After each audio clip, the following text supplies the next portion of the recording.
The party, delving into the Sea of Silence, discovered the roots of the civilization that once inhabited it.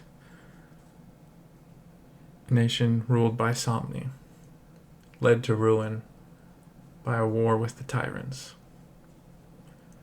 They delved into a watchtower on the edges of this forgotten nation, encountering the horrors and remnants that laid within.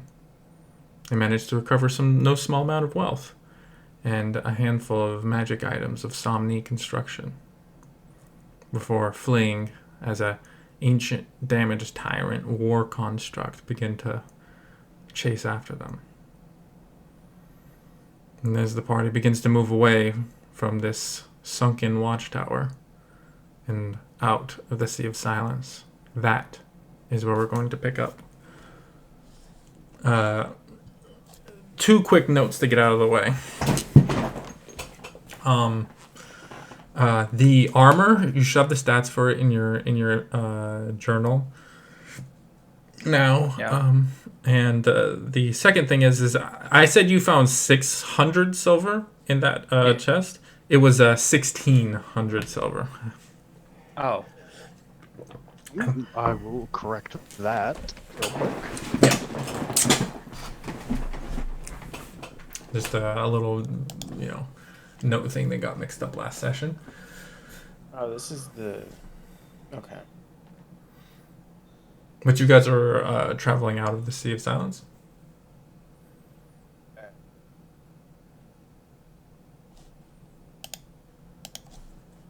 Right. Yes, we are. Okay. Well, in that We case... dipped our toes in, managed not to die, and now we are leaving. Yeah, no, we dipped our toes in, we regretted it immediately, and we're leaving. Your person didn't regret it, though. I regretted it immediately. I found things I did not want to find. Yeah. Yeah. It's interesting to see how Sabin react to learning about his heritage. Anyways, picking up, as you guys begin to travel out, you guys literally just came this way, so I'll give you those 2 days for free as you travel back out of the Sea of Silence. So just knock off 2 days of resources of water and food. You say I attuned to that thing in the meantime? Sure. Fluffy isn't here, so you guys have to manage the... Yes, I will manage the Fred sheet. Let's see. We have... Alright, barrel of water. We're also feeding Fred out of it, so that's down to 13. Just for Fred. Fred has to eat too because there's no grasses out here from the Munchon. 23. 23. Let's see. The rations we have on Fred is 6.5. No, 5.5. 279. 320. And you can roll 2d100s real quick while he does math. Yeah.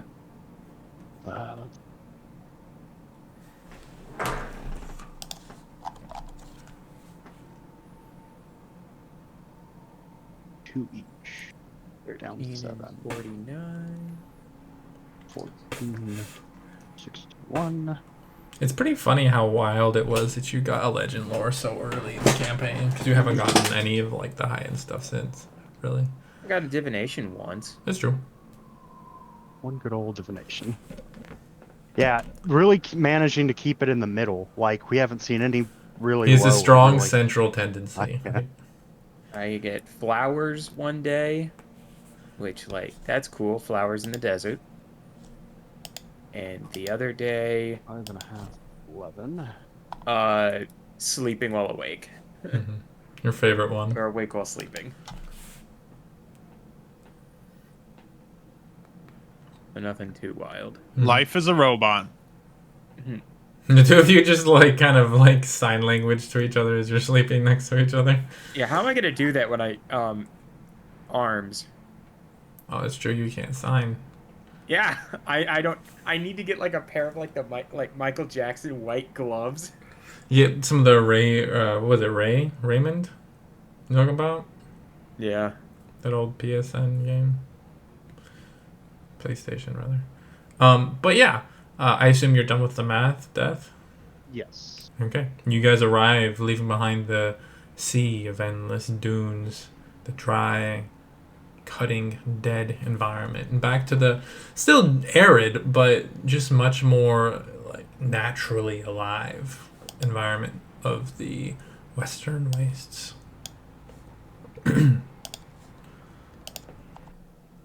Let's go with you.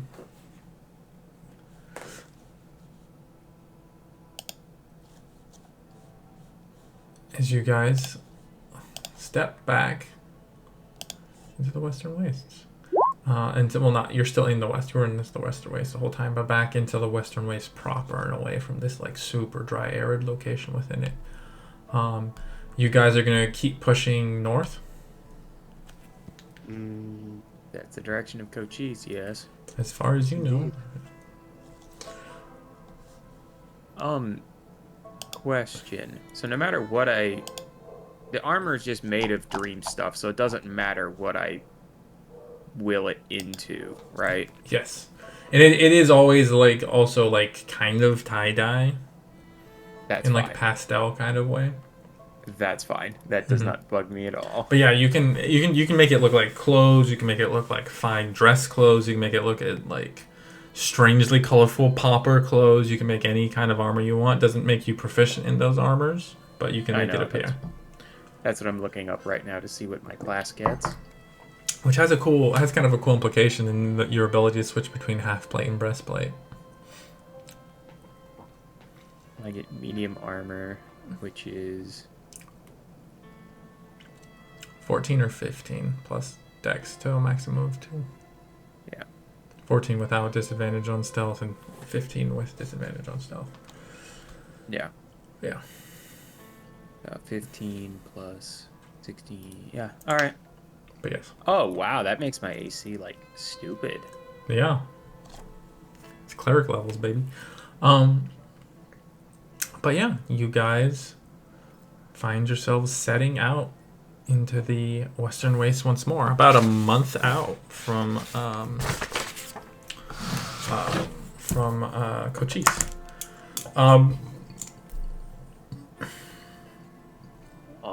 Could we have said during those 2 days we eat more of that meat that we hunted? Yeah, you had about six days worth of it, so you actually get out of there with another day left on you.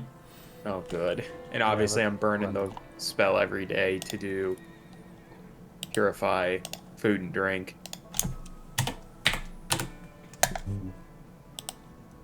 Put you into it. I'll put you on life. Feed those of us that have mouth holes that require food. Mm-hmm. So Not me. Not this boy. He dummy arigato, thick roboto. So you guys set out once more. As you guys continue pushing along. Death, why don't you roll me a d6? A D6? Oh boy. What's a 6 do for us? Fuck. Okay. You keep rolling 6. Okay, so 6 fucking days go by without any major issues arriving. We hate encounters. We never roll encounters. Apparently. Well, I mean, right now there's only 3 of us here, so... So you best be smart with how you take... well, let's see what you roll, and then we can start making some decisions about whether or not you need to burial plans. But 6 days go by without... And these aren't days that you don't get attacked by monsters, and they aren't days that you don't have to deal with sandstorms or, like, strange environments. It's just you guys have been in the Western Waste for a while, and you have been fighting these monsters and monsters of similar, like, species for this whole time. And it isn't, like... It's not hard, it's not dangerous, and so for these 6 days, it's very much, like, routine. For you guys. How much loot do we get? There's no loot associated with it. Give me my money. Nah, bruh. You just walk around and making money. And stories just I know I do got some skeever tails out of that. But eventually, your luck of running into things that you can generally handle runs out on one day. And on that day, Spec, as you guys begin to set out, so 6 days go by. So knock off 6 days worth of resources.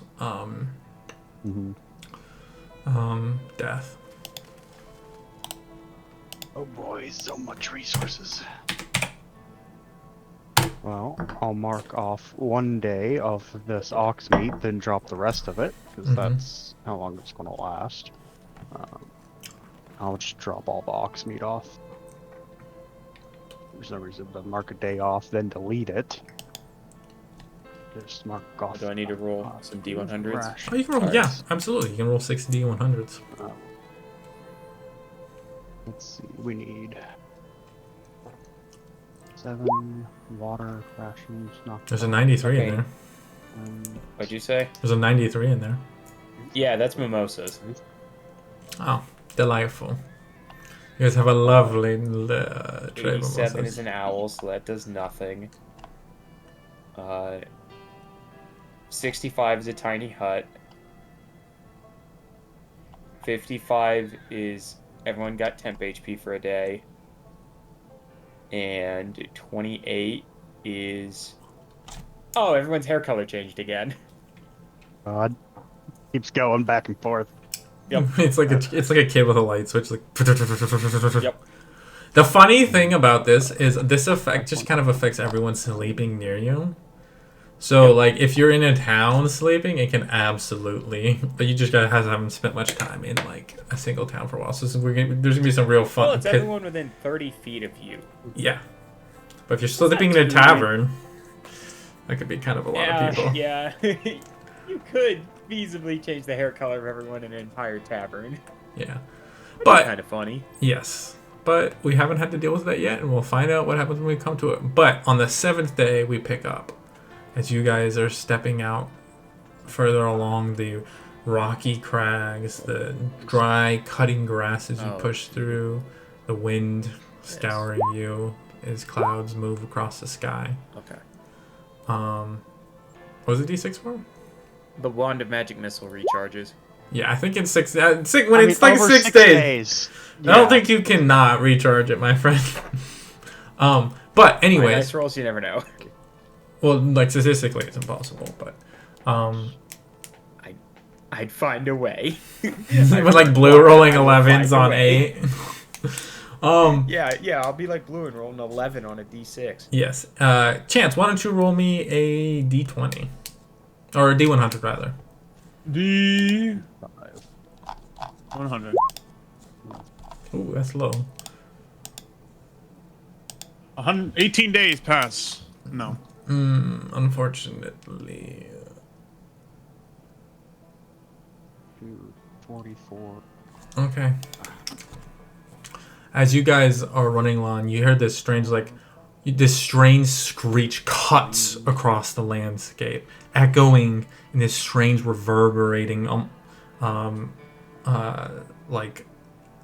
sound that just cuts. So you can hear the sound of like fighting over a ridge. What are you guys doing?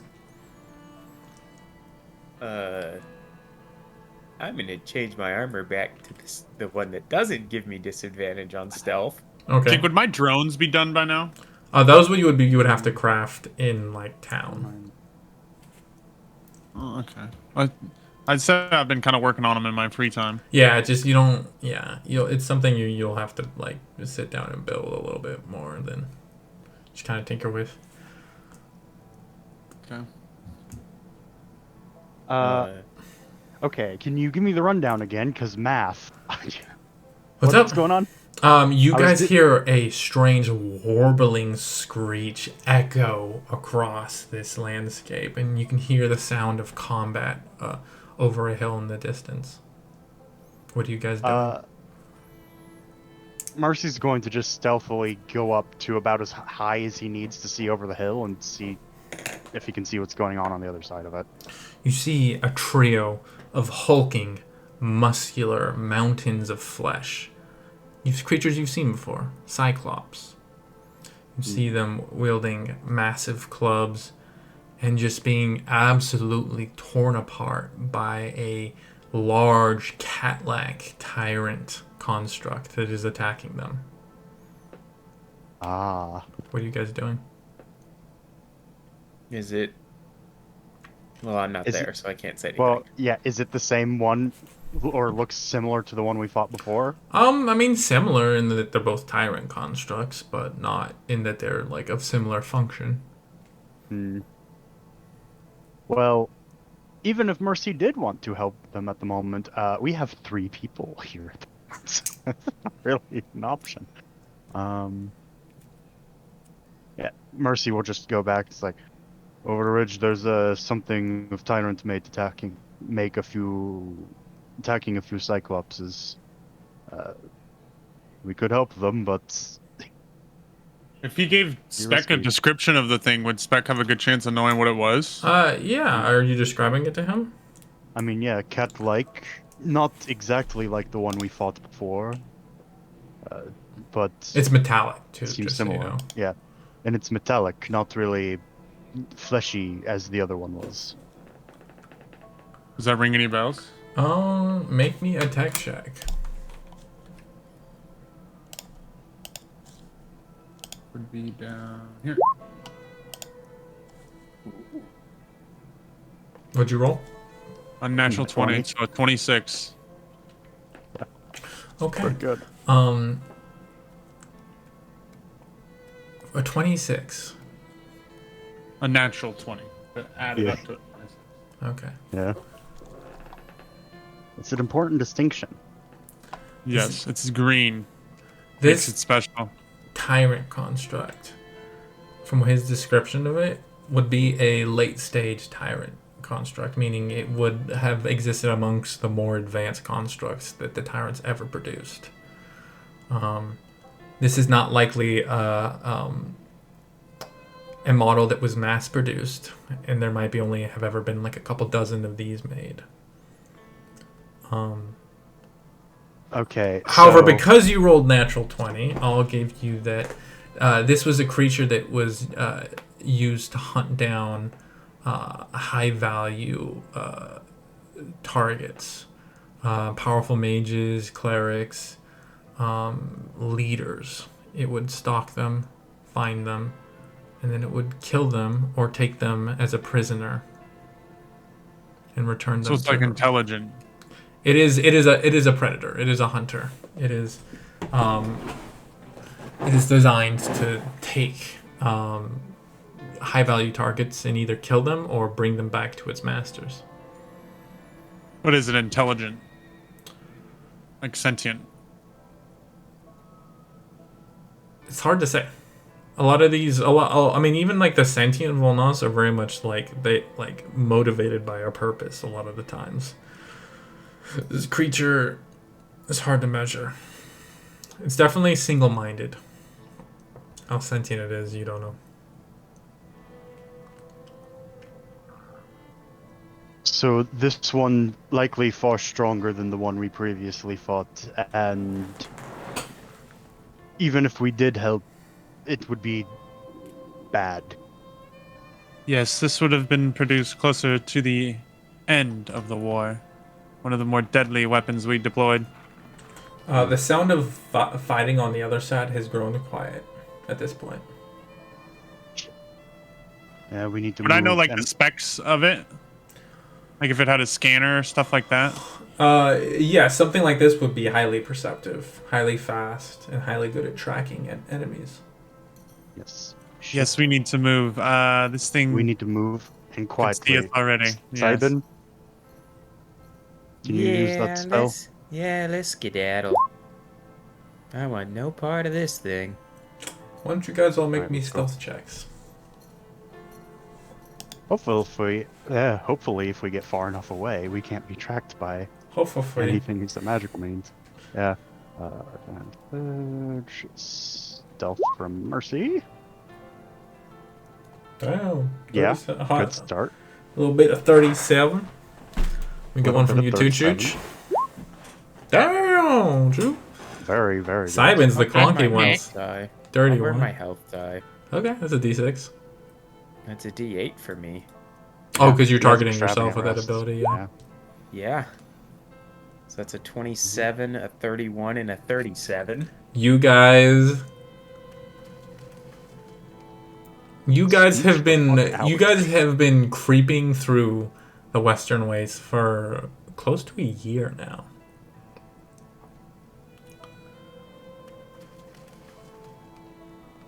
And you're getting real good at this shit, bro.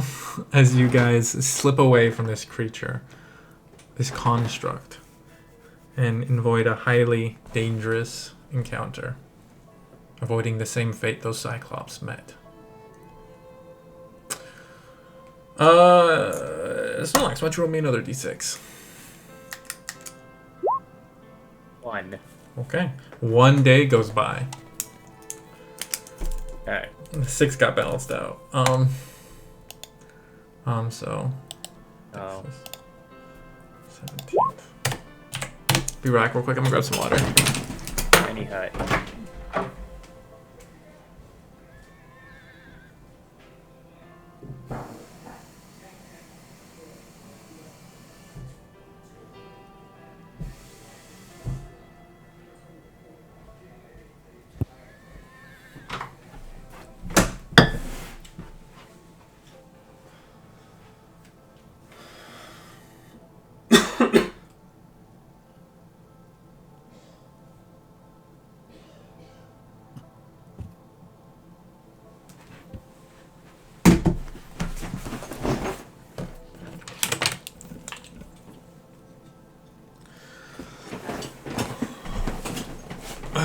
Oh, okay.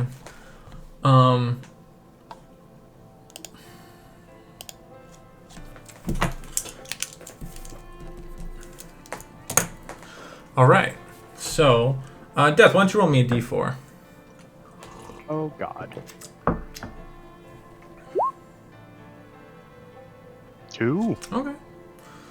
All right. Spec, why don't you roll me a d100? Man, getting everyone. Rolls to another roll right 18. now, huh? Oh my god. I think that actually falls under the exact same encounter chance. Yep. 15 to... Okay. Alright.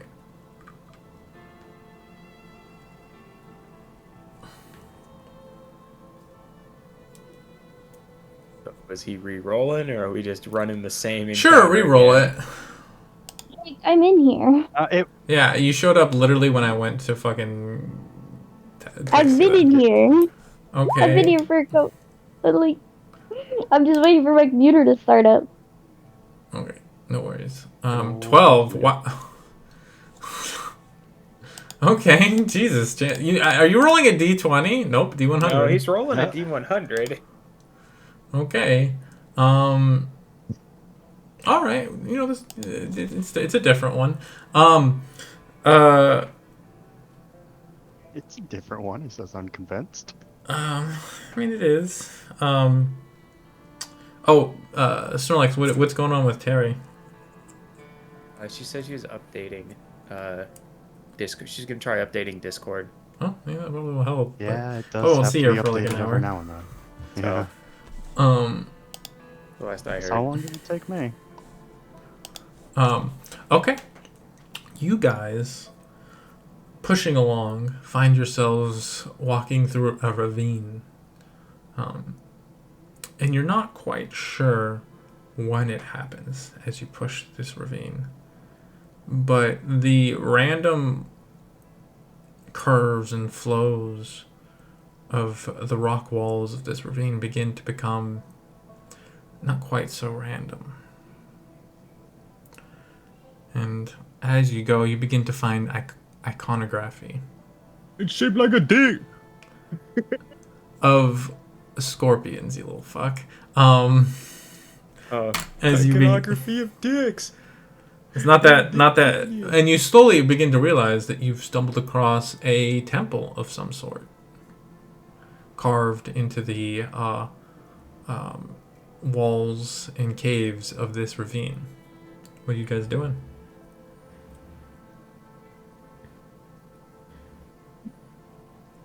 Is there like a just this is also out loud, but also like question to Jake, like, is there a scorpion god? Roll a intelligence check. With it Oh well, I guess it doesn't matter. Intelligence, Yes, I religion. kind of figured your religion was. You can make a religion check if you want to make it. 3. 3. You don't fucking know. Yeah, would have been the same as the int check, so it's fine. You can count on your hands how many times you've been inside of a temple, so you know. Can I though?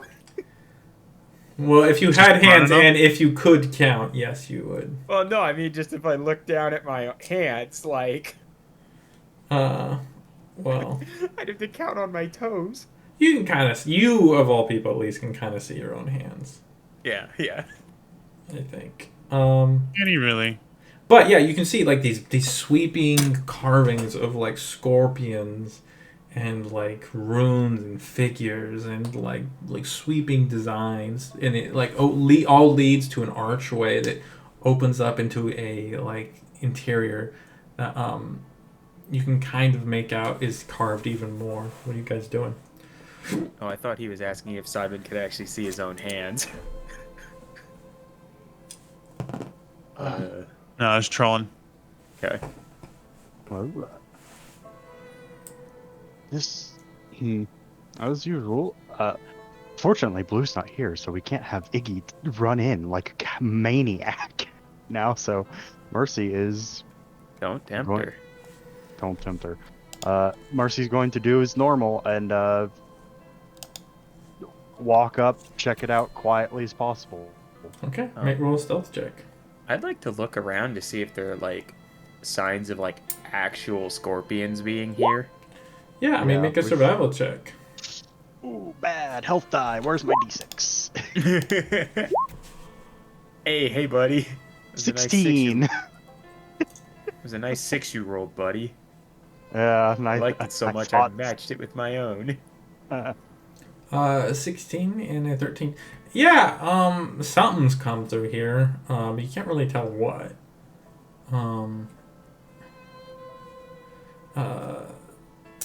Mercy. With the 16, you which is not bad at all, you slip quietly into this temple, and you can see like there's just like vast architecture, like carvings, and it's like you kind of get caught up in it a little bit too. Of just these beautiful, like they come across the ceilings of this cave. It's now you can see like almost every exposed inch has been smoothed down and carved into. And you can see on the opposite side of this space, you can see this towering, maybe 20-foot tall statue of a scorpion, but like with a tree sprouting out of its back, and you can see each of its claws. In one claw, the claw is on fire. On others, icicles dangle from it.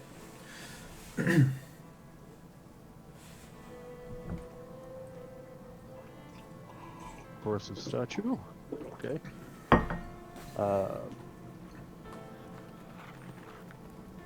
Yeah. Oh, there's Blue. Aesthetic. Yeah, there she is. Bluetooth interaction. Hell yeah. Sorry, hold on. Yeah. Better? Yes, Yeah. Okay, sorry. Yeah. Mercy looks in.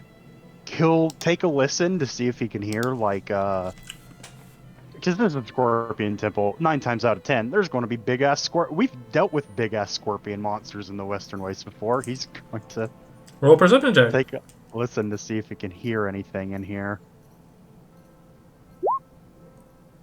Bad. You don't hear anything. You do notice, however, that sat before that massive scorpion statue is a ceremonial case containing some kind of amulet.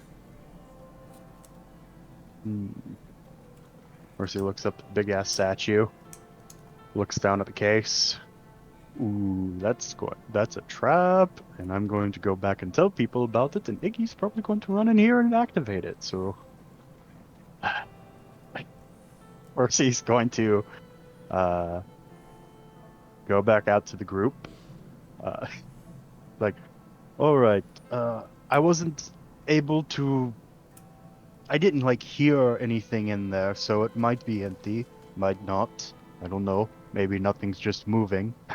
But there was this big ass statue and a case with something in it. I suspect chances are we take that something's going to happen, as usual. So, I kind of want to see the statue. oh, Simon's gonna walk in. yeah, let's go take a look at it. So you step inside. Yeah. Okay. Um. You see, much as he did, this grand statue of this strange,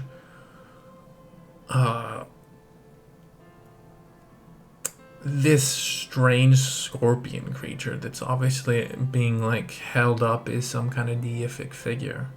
You can see like the beautiful sweeping carvings into the walls of this cavern.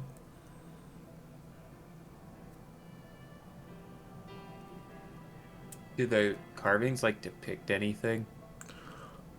Um, I'll say, what languages do you speak?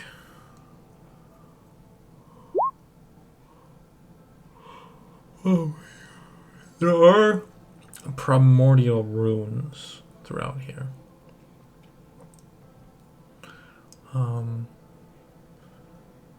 And you see one that kind of repeats it again and again and again. And you aren't, you kind of have to kind of puzzle over it because it's a little bit archaic. But you realize what it spells out, and that is chaos. You get the feeling that it's a name. It's also spelled with a K. So.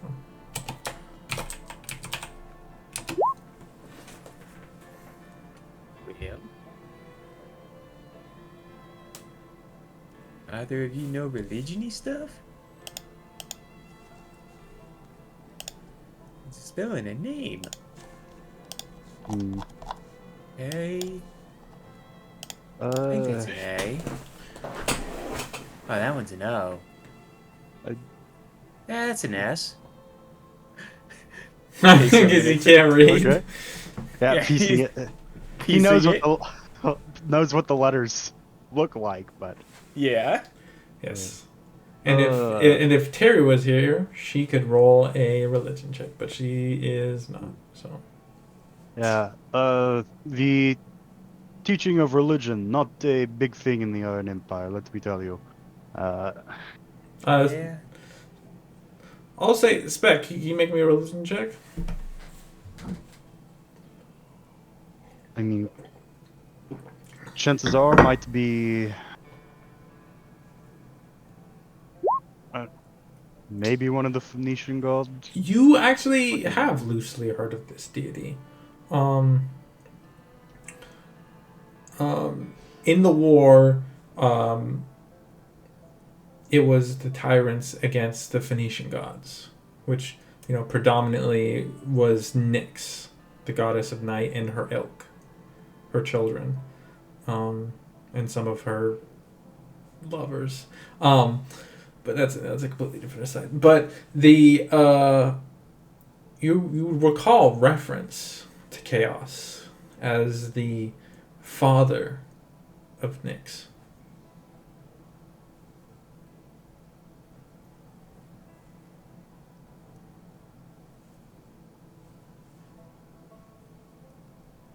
You don't know much else about him.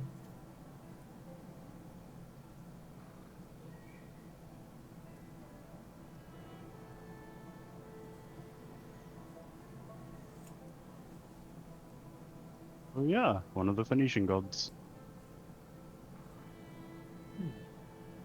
All right. I imagine while this has been going on, Iggy has found the shiny and is currently trying to get into it. You trying to get into the shiny, Blue? Is your grandma too busy yelling at you? I think it's the latter. Yeah. Yeah. That's fine. So are you guys gonna fuck with that, or are you gonna fuck off? Really want to fuck with that, but It's your call. man, not sure. How's everyone feeling up to deal with the trap of some kind? Well, you could at least check it first. And if you find a trap, be like, nah, I'm good. Hmm. I'm just mostly worried about that statue shooting fucking magic lasers or some shit. That would suck. Alright, then we leave. No, I'll just have to subscribe to the old testament of not fucking up. Uh, The Old Mercy's, Testament. yeah. Yeah. Mercy is going to quietly approach the case and take a look at it from up close, not Okay. touching it yet. Roll an investigation check. Uh, Investigation. God, Mercy, come on. What'd you roll? A 6. It doesn't seem trapped.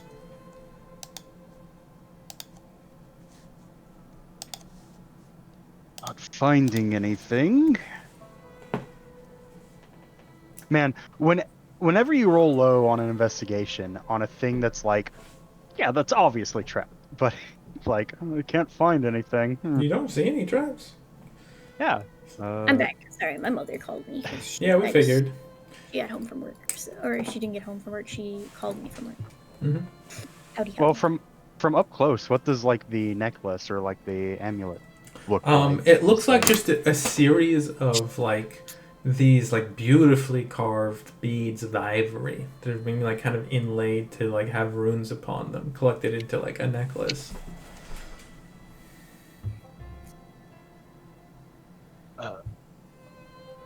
Well, Mercy, back to the group from the case. Well, I don't see anything, which means either we're lucky or I'm an idiot. Want to take bets? Mercy is going to see if he can open the case. Okay. You using your thieves' tools? I assume it is locked, so yeah, Yes. that's where. Yeah. Yeah, go for it. It's not like a terrifically complicated lock, but it's a weird lock, and those are their own kind of challenge. Hey, a 20. The 20 will do it though, as you and you begin to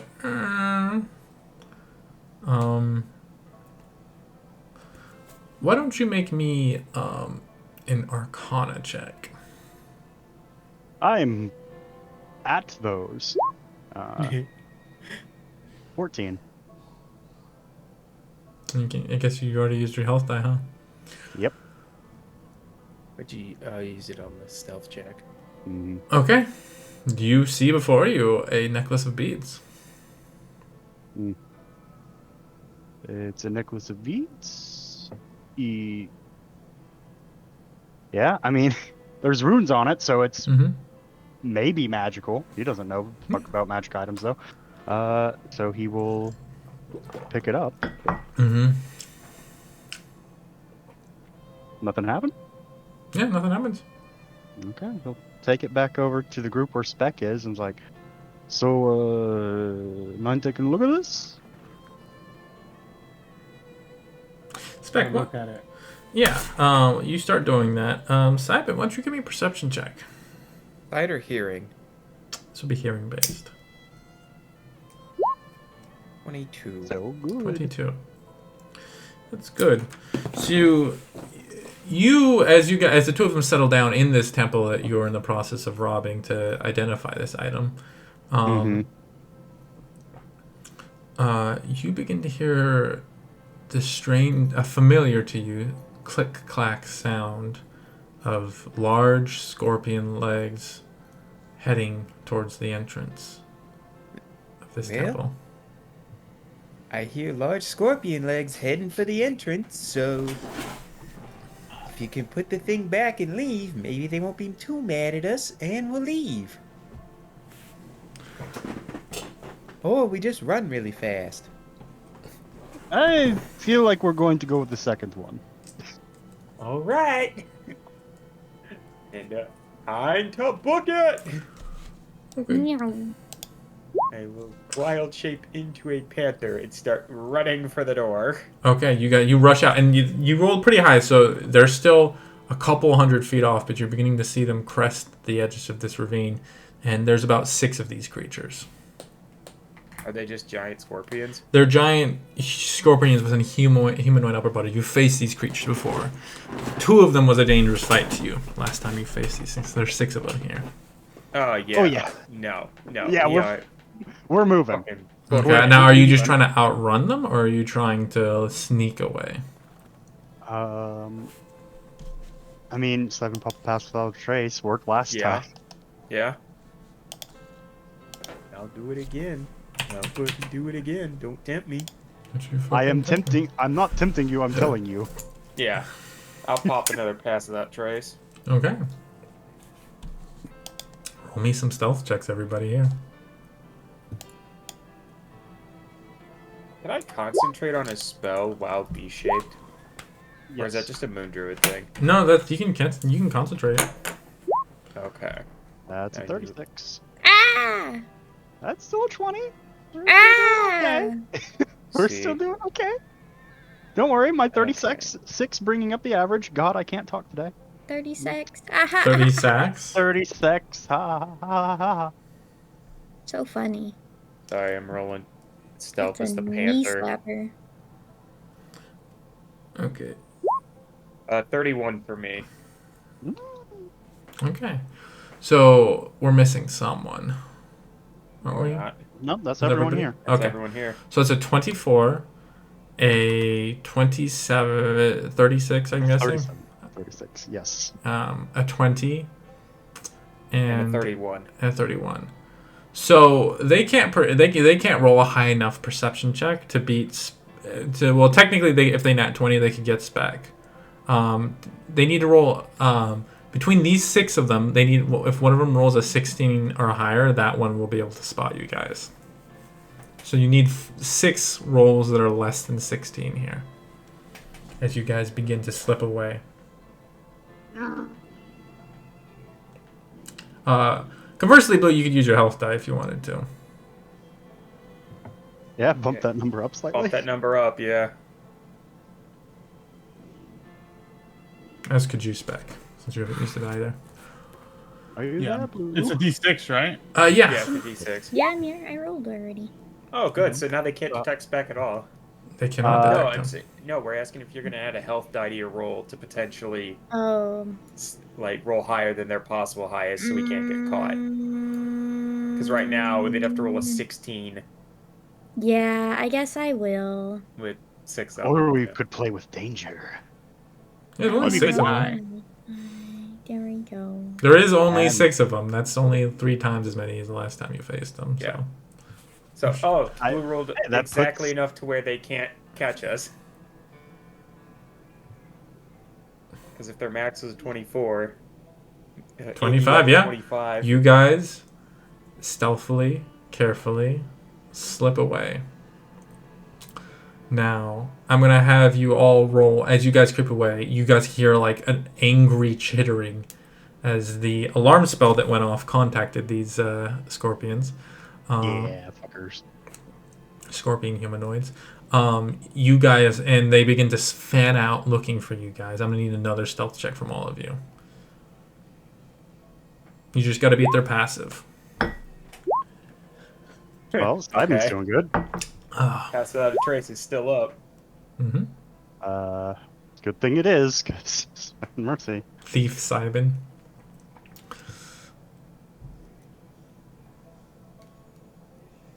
I don't know if Iggy can not beat their passive. Same with Mercy, but here we are. You roll Blow? Yeah. Blow?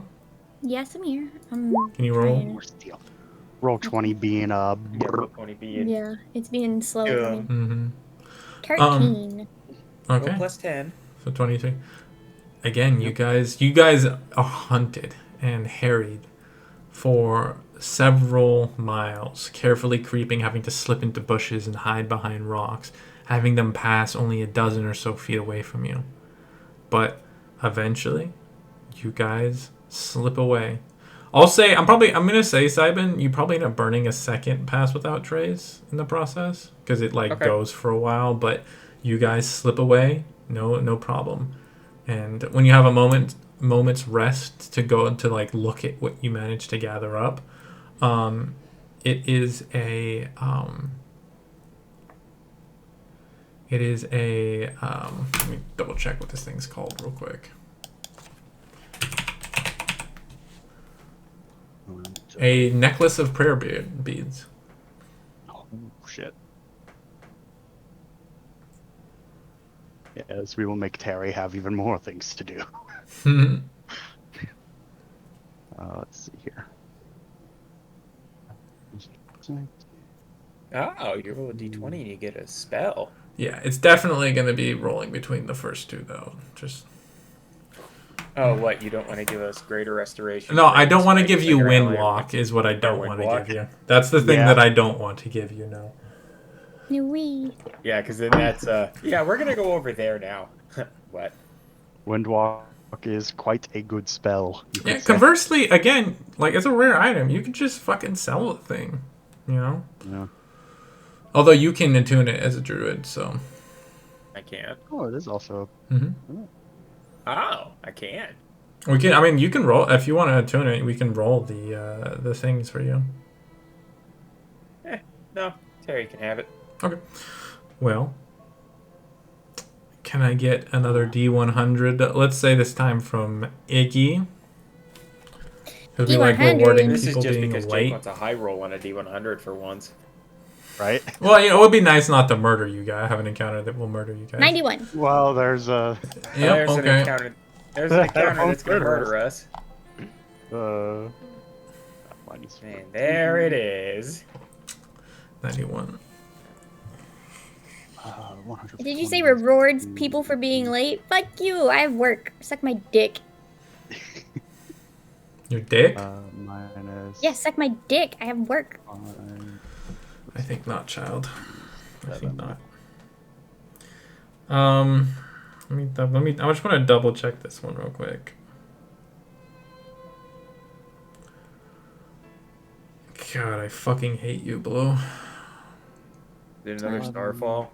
In the distance, you hear a massive crack as you see a large burning stone slam through clouds and cut through over a ridge in the distance and slam into the ground. Hee hee. Hee hee. Man, we love running, don't we? Let's go. You guys running, setting out again? Yeah. Yep. Okay. Here we go. Oh, yo, Fluffy here. Oh, he's deafened. Damn it. Okay. Hey, Fluffy. Hey, man, you're just in time. Blue rolled another starfall. This bitch. Aren't these supposed to be rare? Too? Yeah, they're supposed to be very uncommon, and yet Well, here we are. they're not very uncommon. They happen over you guys your characters don't really understand this, but you as players have probably figured out that there are orbital stations. Yeah. That are disintegrating from disuse, and that's where the starfalls are coming from. There are it's basically where they were. There was a lot of them where you get lots of starfalls, and because it was the front lines of the war. There's a fair amount over the western wastes. So they're not crazy uncommon, and also you guys have spent it's been over a week of travel for you to get one. Isn't the craziest amount. It's still a lot though, because you fuckers. Let's see, that 5 was 5 days before the next encounter, right? No, I just have to make sure I'm marking off the appropriate amounts of shit from Fred. You rolled a. What did you roll on the d6? It was either Specs 1 or Blues 5. I don't know which one it was. I don't know, man. You fucking. I'll split the difference and say 3. I don't know.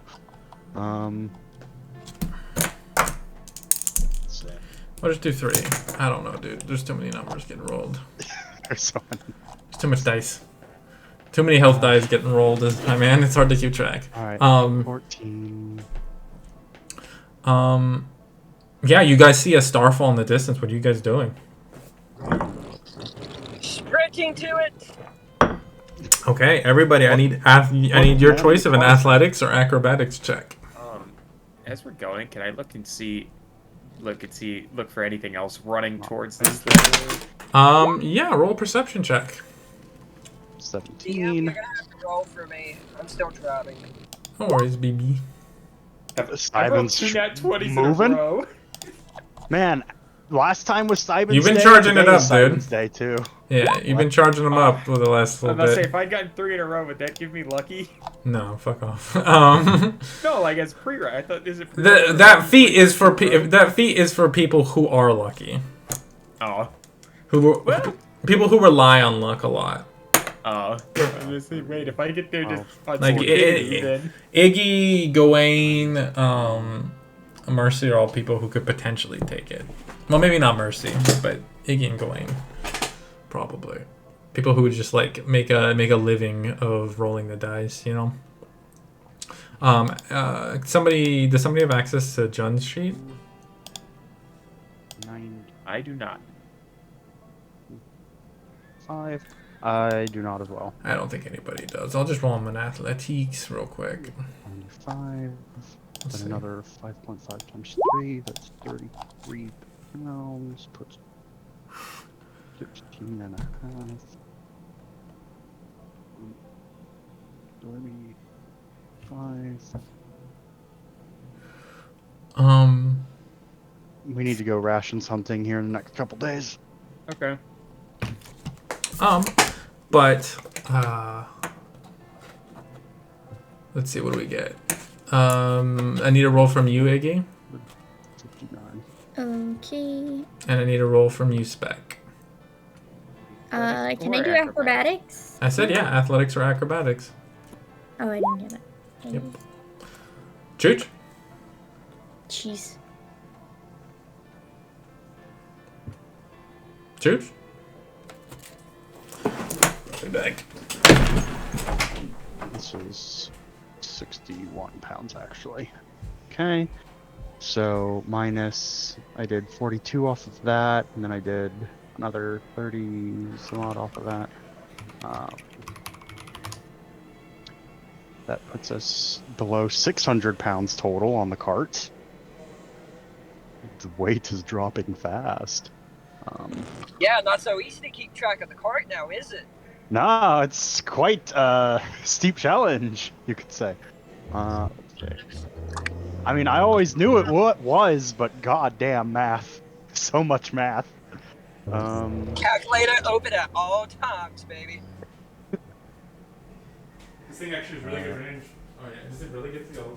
So 42 and then 30, that's Oh, okay. 72, that's 6, 9. Athletics or acrobatics, your choice.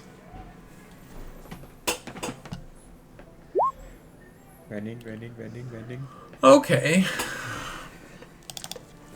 How Well, am I though? Okay. Yeah, how are you? Yeah, that is an interesting. As you are the fastest float person on the here, wind. kind of. Yeah, you float on the wind is what it is. You're one of the faster people here. As you all, the wind. Hold on, someone's at my door. Every time. Someone just ding dong my doorbell. Hold on. Okay. Can't wait to get ding dong ditched. You just hear the sound of him being violently murdered. I'll grab water, I guess.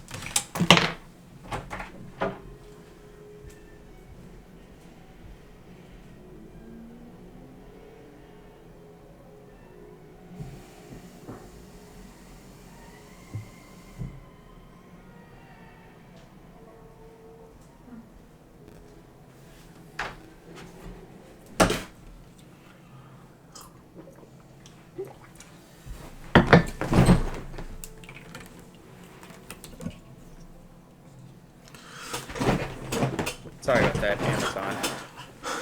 It's an interesting experience for you because like you're lighter obviously because you've essentially had 2 arms converted to like semi-solid air, but it's also like when you run the air resists you, you know what I mean, like it fights against your movement into it. And you hear like the warbling of the wind in your ears as you kind of like pick up a pace and start running. You don't experience that, Sybin. The air doesn't. You don't have to fight through the air. It simply parts for you as you push through it. Oh, thank you, air. Running ahead of the rest of the party. Yes, you see in the distance large blue wings beating towards this starfall. Oh, shit.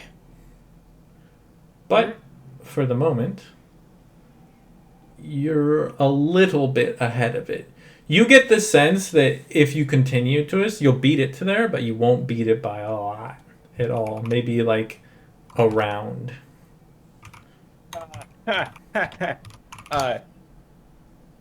Is this thing like as big as the one that we paid tribute to?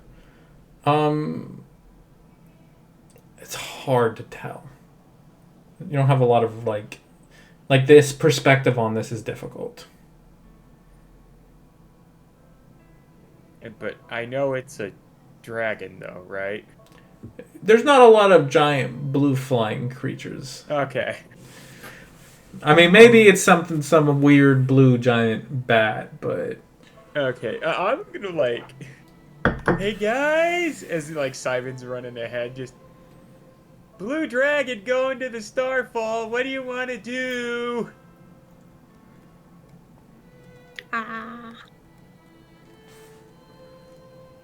Kill it? Ooh, tough call.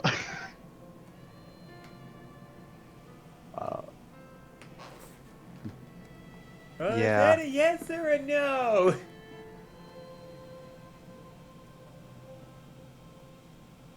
I really don't want to fuck with a dragon if we don't have to, but I feel like we're already running.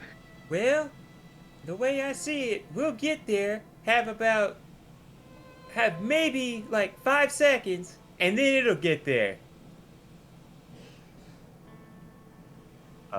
So,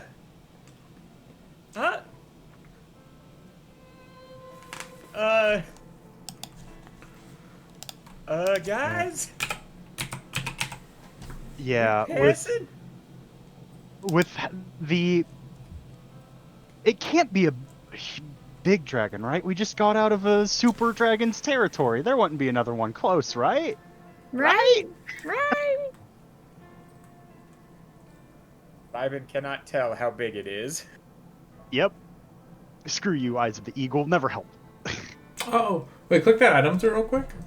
Yeah, it lets you see clearly out to a mile, so... It's not my job to remember your item's abilities.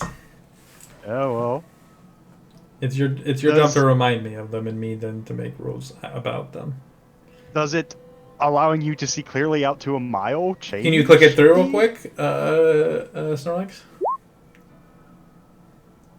In conditions of clear visibility, you can make out details even as distant as creatures and objects. Okay, yeah. This is significantly smaller.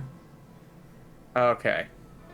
Okay. It's about the size of the one that dropped on us that one time. The one I put to sleep and then we ran? I think we commit. See if we can put this one to sleep too. And if we can't, and it's angry, well, we've fought big fuckers before. Just don't get breathed on, yeah? I'm gonna go ahead and activate the belt. Okay, go for it. Good fucking call. Fucking, I guess we're doing this then. Hey, Simon, want to hand out snacks beforehand? They might be useful. Yeah. I'm gonna eat a snack. And then I'm gonna give one to Mercy. Boy, 4 10 HP. Yep.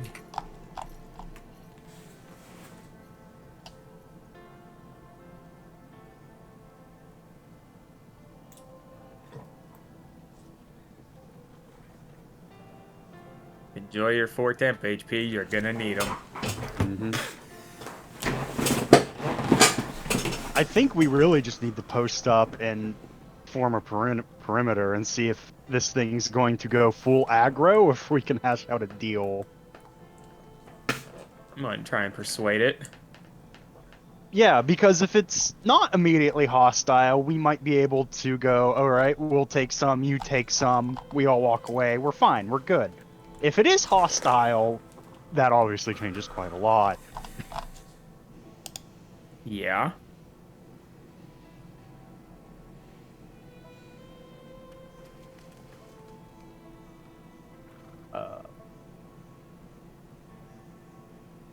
But I guess we're running to the Starfall then. Okay, you're running to the Starfall? Yeah. Alright.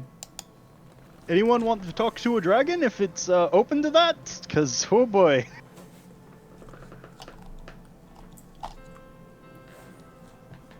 How are you guys approaching this?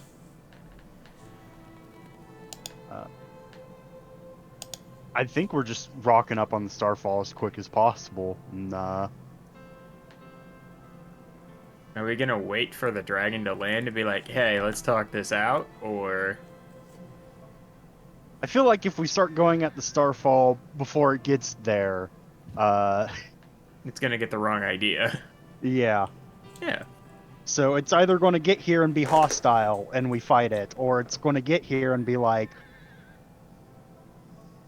I don't know, oh, you got here, just give it to me. And it's like, well, we're going to make a deal or some shit. I don't know. I don't know how a fucking dragon's going to react. So, what are you guys doing? You're gonna try to wave it down and parlay with it? I think that's the play. Okay. Mm-hmm. Alright. So you guys... as the creature draws nearer. Simon. Yeah? Or actually, Mercy, since this was your idea, why don't you roll me a d20? Oh, God. Kind of determine the Oh, no. intentions of this dragon. 10. Right in the middle! Right in the middle, but on the low side, too. So Okay. it's also bad. So, well, no, I mean, it's not bad. So it doesn't attack you for fun. Mm-hmm. But that does also... So I was kind of rolling for, like, its alignment. So, that means it's solidly in the neutral alignment. Right? Okay. So not you know, not gonna fight you for fun, but also not like super interested in negotiating with you guys. So I think it just swoops down, grabs the entire Starfall, and just continues to fly away. Fair enough. Anyone have anything to stop it from grabbing the Starfall? I don't. Hmm. You could entangle the Starfall to make it impossible to just grab.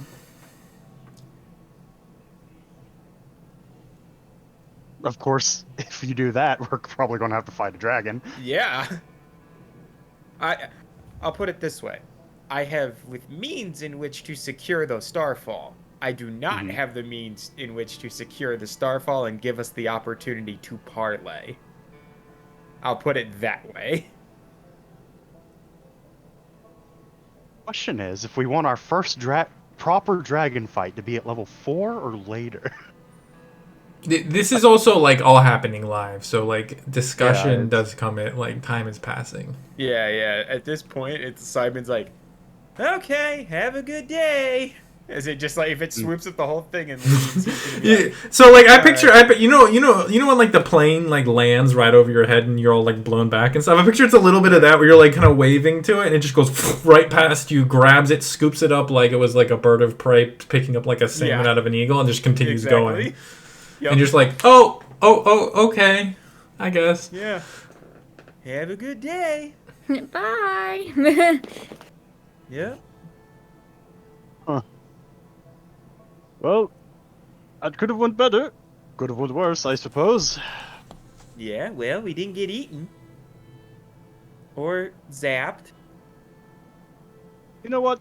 I'll chalk that one up as overall positive and say we keep going, yeah? Yeah. Besides, give me a couple of days, and I probably won't even remember that we got the Starfall taken. Yeah, but I will. Sticks with him, huh? I can help you forget. No. No. Hey, now I remember some things. Why don't... Iggy, why don't you roll me a d6? We can chalk Are you that sure? one. Yes, ma'am. We can chalk that one up as a well. That happened. 2. 2. Okay, well, exactly what you needed. Heck yeah. On the second week of your travel, so 2 days We later. have to go hunting soon. Yes, we do need to go on something. Although I think you might be a little. Isn't that the food one? 84. I might be mistaken though. I know 84 is the owl. Oh, okay. 76 to 80 is the food one, and then Alright. 31 is Good. soft harp music plays 2 throughout the days. entire rest. Also, our hair color got flipped again, blue. What? Yeah, I rolled the number again. Hair color got flipped. Where did it get flipped to? The other color. That barrel's empty. Oh, Which that's other? not- Remember when we randomized what color our hair would randomly turn into? Yeah. No. Well, because I rolled that again, so it went back to normal, and then I rolled one this game, which turned it back into that randomized color. Oh, lovely. So, So no. Simon's hair is back to orange.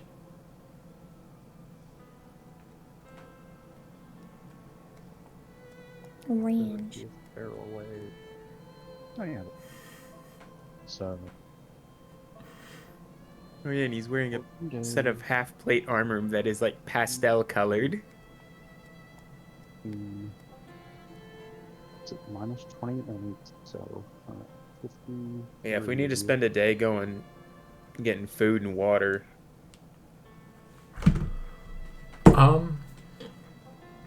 2 days. Well, you guys arrive. I believe that takes you to the 20th of Fading Eye.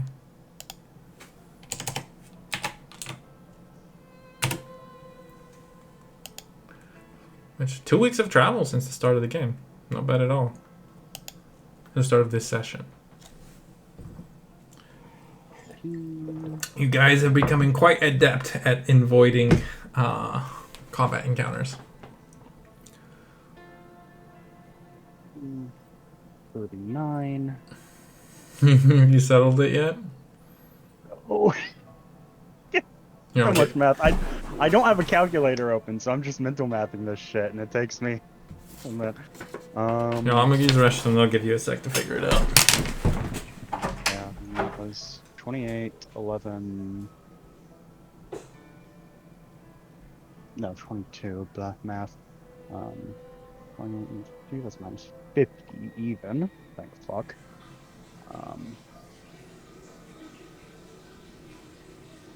Alright, cool. Have you heard anything from Terry, Blue?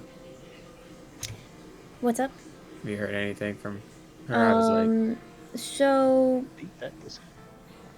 it was giving her an error. It was saying, where is it?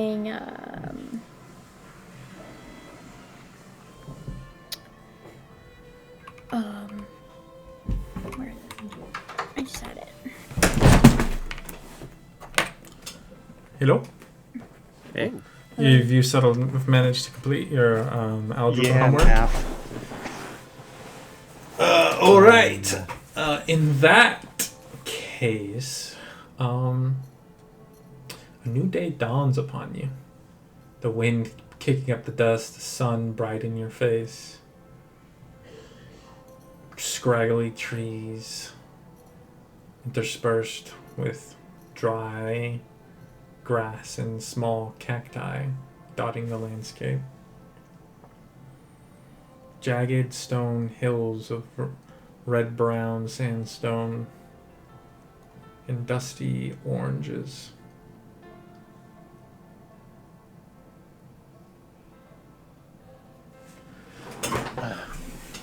You all... No. Oh, go for it. No. No? I'm almost going to miss this landscape once we get into a city. Almost. Very tired of waking up with sand in the tent. That's quite annoying.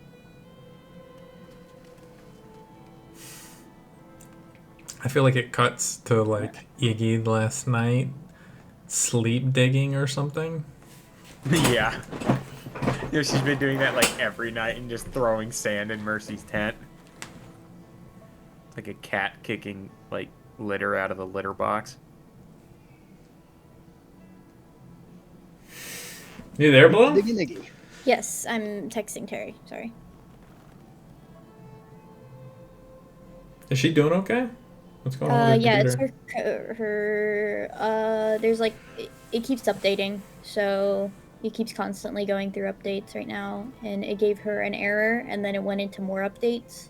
So the error gave me, she showed me a picture of the error, and the error is generally one that means your Windows update was bad. So it's probably updating itself to fix itself. So it's just a constant update currently. That's not good. Yeah. Yeah, she...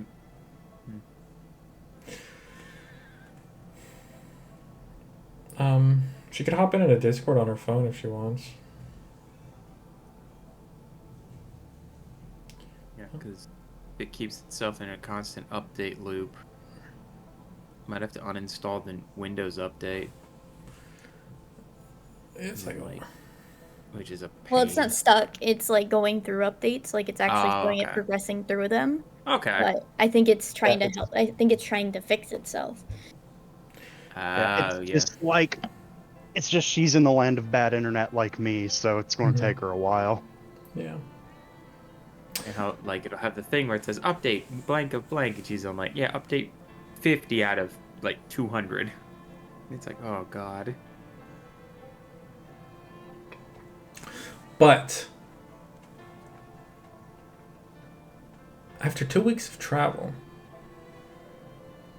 you guys are setting out through the Western Wastes.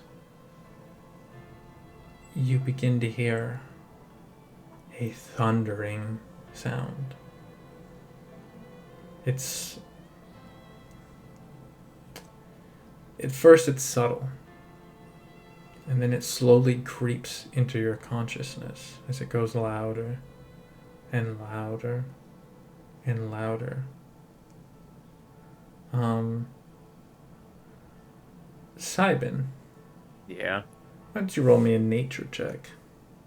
I was about to say, looking around, do I see anything? Do I smell the rain on the air? Like, Smell Can I taste it? rains down in...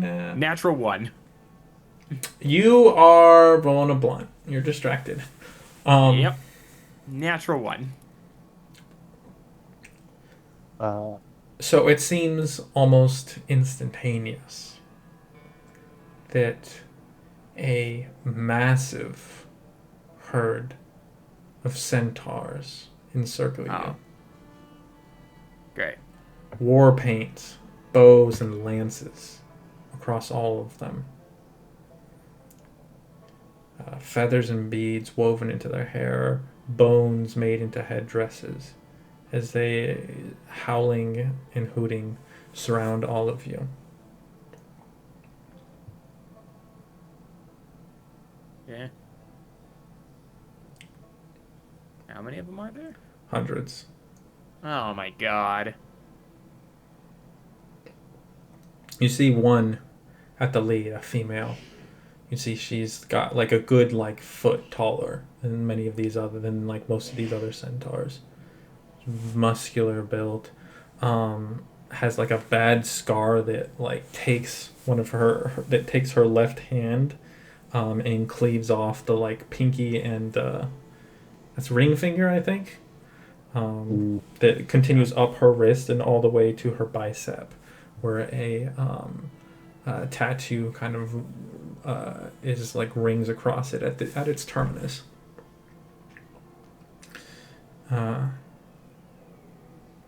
She looks at you all. Ne kempe oato. What languages do you all speak? Let me save you a sec. Do any of you speak Centaur? No. No. Okay. Oh wait.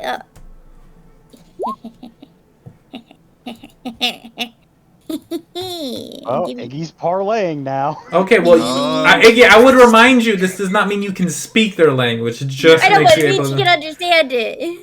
She says, you trespass on lands that are not your own. She says we're trespassing. Oh. Our bad. Right. Again, I would remind you, does not speak your language. Yeah, Iggy's like she tries to, she puts her hands up like Like a shrug. Like I'm sorry. He like a awkward I'm sorry shrug. She kind of tries to awkwardly gesture that she can understand her, but she can't speak to her in like weird like hand gestures. Rods? Oh boy. She you all just hear more of this language that you definitely don't speak. At least Iggy's able to translate for us, but or you have no way of communicating back. She begins to say, perhaps we'll nail your scalps to the sky tower, so others can see the mistakes that coming into our land is. Iggy kind of like looks at and she, okay, well, she's kind of talking about taking our scalps and nailing them to the sky tower. Of course. Yeah, sounds like we... Are centaurs considered animals, Jake? No. Are kenkus considered animals? Jesus. Mercy is just going to slowly take off the circlet of blasting and offer it to her as sort of trying to gesture like tribute for our lives, I suppose. You know. She like walks up to you and she's like fully like 3 feet taller than you, even with you being as tall as you are, just like the full like body and legs of a horse. She looks you up and down and like fully slaps the circlet out of your hand. Oh. She begins to say something, and then you see you guys hear excuse me, pardon, yeah, let me through, please. And you see a Loxodon, a gray, towering, thick, gray-skinned humanoid, big elephant's head, long trunk. This one appears to be wearing these like dusty brown kind of robes, but she has like a little purple scarf around her neck. Definitely clothing that's like well suited to the Western wastes.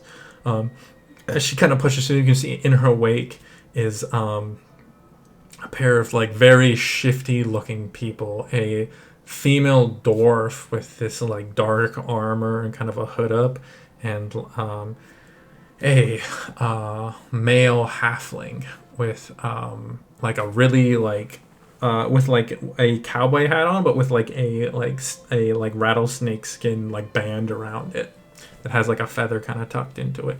You can see a snake is like wrapped around his arm as he's kind of walking towards you guys, as they're walking to you. And she hello, just a moment. And she says to you all, and she like goes and begins to converse with this woman. And you guys, this centaur leader, and you guys don't really understand anything that being said except for Iggy, who you hear her being like, essentially saying, very sorry, these people, they're very stupid. You see, they're little little baby foals, and they have really no idea what they're doing. Is that what he's saying about the group? It's a female. Yes, it's a big female Loxodon. Trying to cover for us. Oh, okay. And then she says, but they are with us. So, if you would kindly allow them passage. We, 1 second.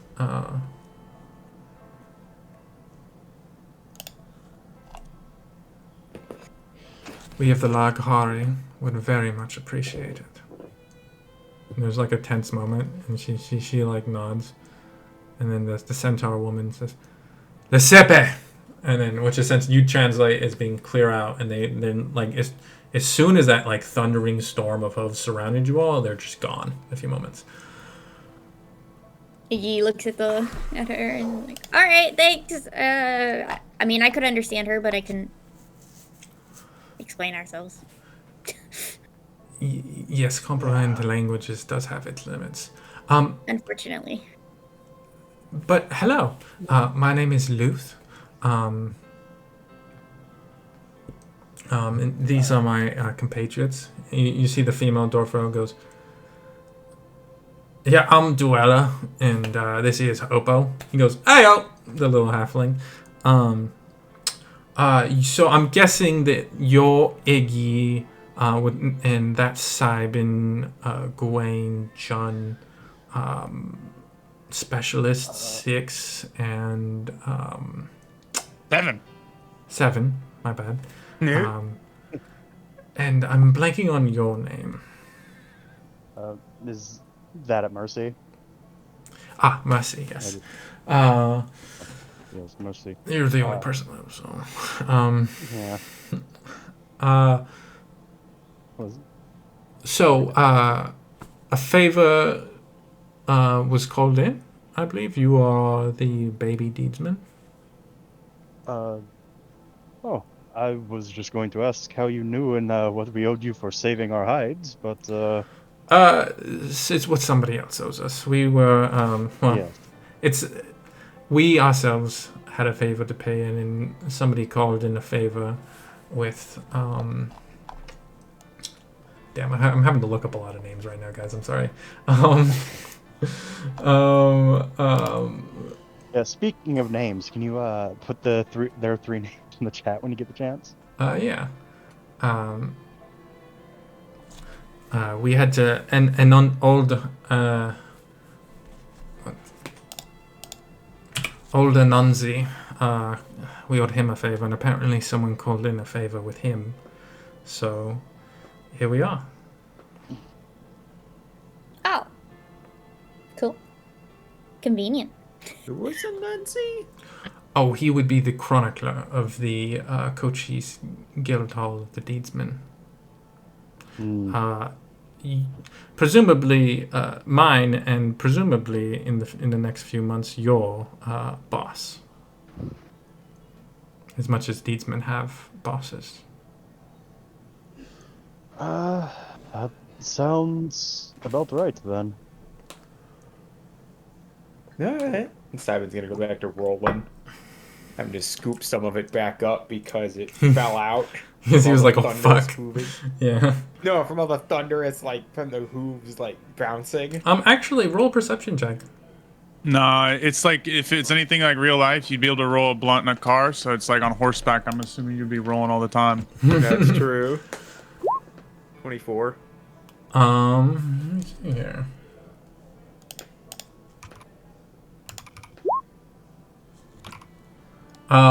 So you find that the blunt you're rolling is gone. Do I see where it went? You do notice the female dwarf that you kind of lost track of for a moment is kind of off to the side with a shit-eating grin on her face and a lit blunt between those between the lips of that shit-eating grin. Well, if you had wanted to hit, you could have just asked. Oh, I'm sorry. Did you want a piece of my blunt? You could have asked. And I'll take my blunt back. She'll hand it over. Asking for And boring people. Hey, Oh no, what did you that's say, not son? Asking's boring, people. It's the courteous thing to do, though. And he'll take like a massive drag of it. Like Looney Tunes style, like smoking a cigar, kind of like massive drag that just like rips it all. Yeah, and she does she have a reaction on her face to seeing this man? Which I don't know if she's ever seen a Somni or not, but just to see this dude just rip this whole thing. Let me double check it out real quick. Bop, bop, bop, bop, bop, bop, bop.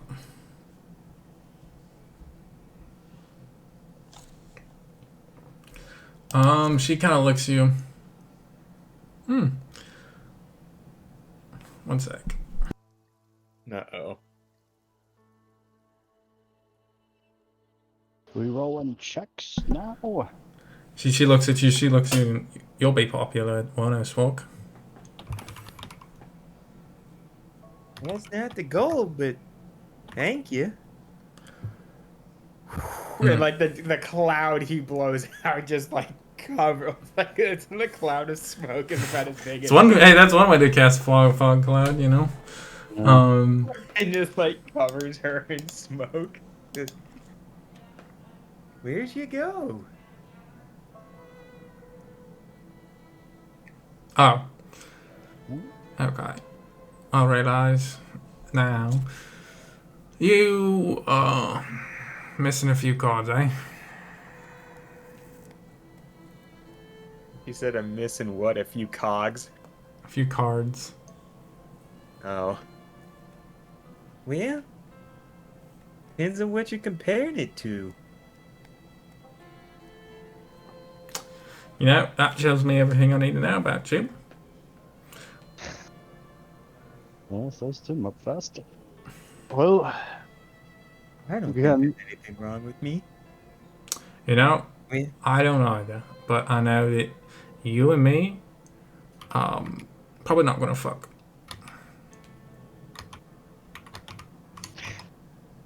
What? He'll just laugh.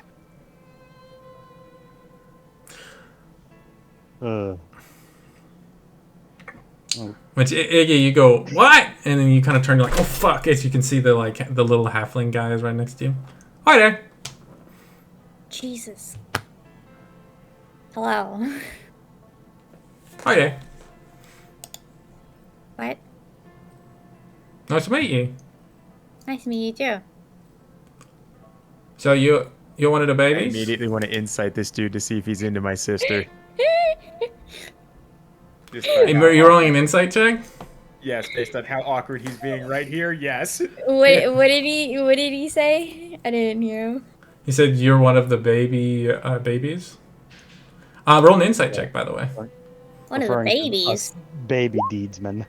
24. Oh. I mean, you mean one of the little deedsmen, like the yeah. Oh, that makes sense. Yeah. I thought it was weird that we were saving babies all the way out here. I mean, He's really fucking high right now, Simon. Oh, he is. He's so high right now. yeah, that would kind of be weird, wouldn't it? Yeah. Ah. Hey, you want some cookies? Baked them fresh myself. So yeah. immediate like stoner instincts, like yeah. What type of cookies? Yeah. Oh, well, it's this strange bitter thing that they have up from Fundament. I get some myself. I break it up into bits and I put it in a molasses cookie. Okay. Yeah. Wonderful. Okay, here. Why don't you? We'll give you about a quarter of a cookie. Oh no. Okay. Oh, I know. Oh. I just well, Simon's gonna as Iggy eats that, she swallows. Well, Iggy, you're gonna be hitting that one later. Probably. Now that was a. I'm gonna look back at the guy. That was a. So what's in that one? And just kind of give him that like stoner bro to stoner bro look. Like I know, and I know that you know that I know. He kind of like he kind of is like distracted by something like moving through the air that is just not there. Bro, Oh, you're man. even Oh, more, he's off that goofy more- shit. you're more baked than me right now, man. He goofy. That's an impressive metric, Simon. Now, Good I lord. baked the cookies. I'm not baked. What you talking about? No, I can tell. I know that look. I see it on myself every day. I see it on myself a lot. As like he's trying not to like laugh like the stoner laugh. The like what's his Beavis fucking and name? Seth Butthead. Rogen. No, yes, Seth Rogen. Yes.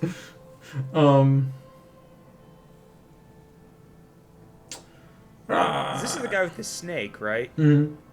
Yeah, I'm gonna give like the snake a little scratch on top of the head. Oh, whoa. Ask for consent first. Well, can I give the snake a little scratch? Ask the snake. And it Yeah. has a name. What's his name? His or her? What's her name? Their The, name. you see the snake kind of looks at you for a moment and like rises up to its full height, like it's about to strike you, and says, "My name is Shusa, and you would do well to remember it, boy." Wait, is it speaking common? Yeah. Oh, he's Iggy, like, is that cookie just hit me or what? No. No. But it is about this point that you watch as Iggy's eyes just like full dilate into like saucers, and Actually, it would be about an hour. Yeah, it'd be about an hour. not when you put a little bit of magic in this motherfucker. Ah. It's magic drugs, guys. God damn. Well, you're taking drugs from a ranger, so yes, it is magic drugs. I don't know what's worse, taking the magic drugs from a ranger or magic drugs from a druid. Well, you know, this is a sober druid, so. But Luth kind of looks at you off. Oh, good. I was worried that you all wouldn't get along. Iggy's eyes are like a cat's, like, whoof. Oh, fortunately, it seems we have a couple stoners that meshed in quite fine. Yes. Well, are you all ready to go to Cochise? I didn't mean to roll that. No, that was a good roll too. Iggy. Oh, Yes. I don't want to think about Iggy with the zoomies. Terry, that's terrible. No. Yeah, I feel like we were almost there. We kind of Well, it's about you. I mean, you haven't gotten to the Aso Valley. You're about a little over 2 weeks away. Yeah, not too bad. I mean, we've been hiking longer. Well, I can just leave you to it if that's what you wanted to do. Did you have a way to get back faster? Yes. I mean, hey, we're all about speed, I suppose. Especially if it means not running into the centaurs again. Okay. Well, you take a few steps back. As you kind of start looking around, you can see the other members, the other two, the halfling and the dwarf, have both moved away. Yeah. Cybin totally never asked the snake, but like because of just how like Cybin is, he totally like the snake was getting scritches, and you know.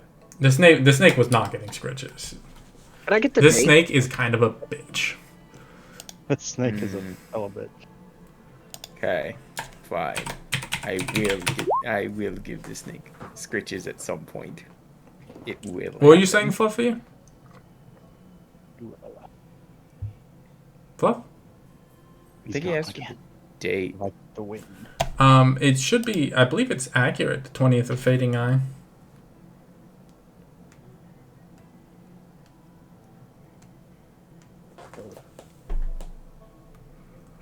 But Hello? Fluffy, Whoa. you died there for Yeah. a sec. It's the Yeah. 20th of Fading Eye. Thank you. No problem, BB. I got you.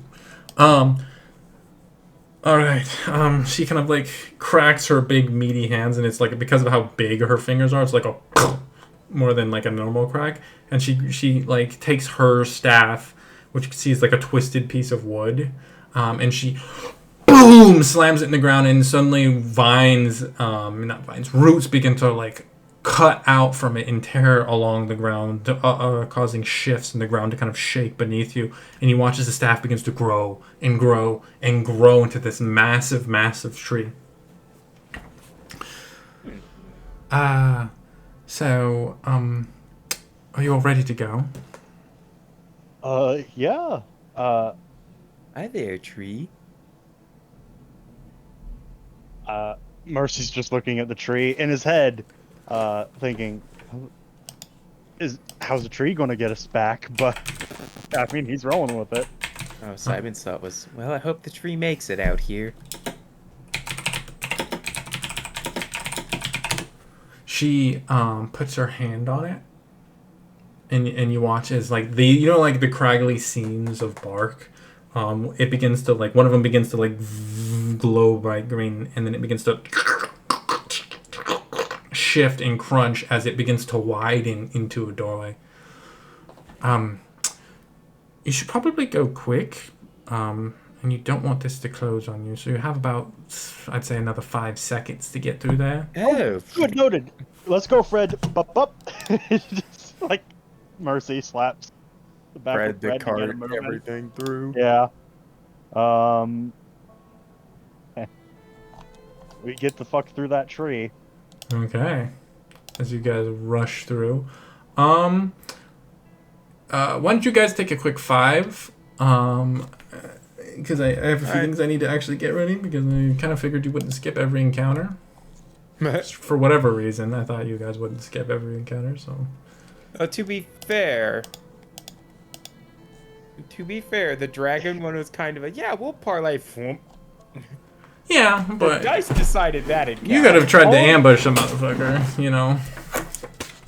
I mean, all of the encounters sort of ended up like the Scorpion Temple. There were 6 of them. Fuck that. The dragon. Well, that ended quickly. The centaurs, we're not getting past that. Yeah, this took out that way. Yeah. Why don't you guys take a quick 5? Okay. Fluffy, you there? Oh, I'm gonna guess that's a no. Oh. And he's back. Hi there. Try speaking. So, Hey, baby. Okay. Having to keep disconnect and reconnect. Get the voice Yeah. through. Because if you're talking right now, Fluffy, we can't hear you. but now I am. Oh, you kind of... Okay. Yeah, I need to get a new headset. Oh.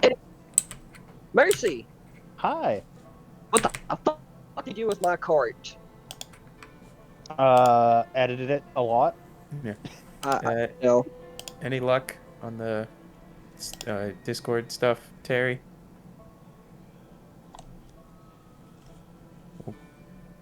She died. I think. Oh, I can hear her. Yeah. Is that a wild Terry I Try hear? talking some more. Come on. No, I'm scared. Say hyacinth things. Yeah, say hi. I think we're good. Yeah, we're good. Oh boy. Mercy, let's do Hi. math. Oh, Ew. I'm at a bad time. Over totals on everything that we have. what are their totals on everything we Yes, have? Terry, it can make check and do that. Is that what you said? What do you have in silver do you have? Oh man, Fluffy, you cut out in the middle of that sentence. How much silver do you have? By the way, just so you know, the amount of silver I gave you last session was off by 1,000. It is increased. Yeah, Yeah. I dropped the so- 1 on accident. Mercy has 3,067 silver. No, 3,367 silver. 3,367. Yes. Money banks over there. It weighs 70 pounds, so... He's got, you've got like the awkwardly full back pockets. Hello? What do you mean? Hi. Hi. Oh man. Yeah, he's got. Discord's really giving him a time. It's- Well, It's my fucking headset. I see. Yeah. It do be like that. Right. All right. So You're just sitting here like, guys, my wedding's in a week. Buy me a new headset. I didn't see that on the wedding registry, weirdly enough. Yeah. you know what? We have a place for this. The worst part was if you had posted that, someone probably would have bought it. I would have, for sure. Yeah. Hello? Hey, Fluffy. Hi. Can everyone hear me? Yes, Yeah, we just need to yeah. turn you up a bunch. Okay, I had to switch headsets. No worries. Sound good. Oh yeah, this one's doing it. So But anyways, what do you mean by off by 1,000? He shorted us 1,000 yeah, silver. there was more than In the tax Um, chest that you guys got out of that watchtower, I said there was 600. In reality, there was 1,600. I was Oh. I mixed up like that the one as being a part of like a arrow that I had pointing at stuff. Okay, cool. So in total, after we sell everything, we will have 8,938 silver. That's not including the saffron. Let's add the painting. My bad. 9,038 silver, not including saffron and the blue hexagonal plate. yeah, not bad. Yeah. How much is leveled up to 5? I think it's like 7,000. Like a couple hundred. The level 5? yeah. Yeah, 5 is not that hard at all. You know, honestly, well, never mind. Give me some math.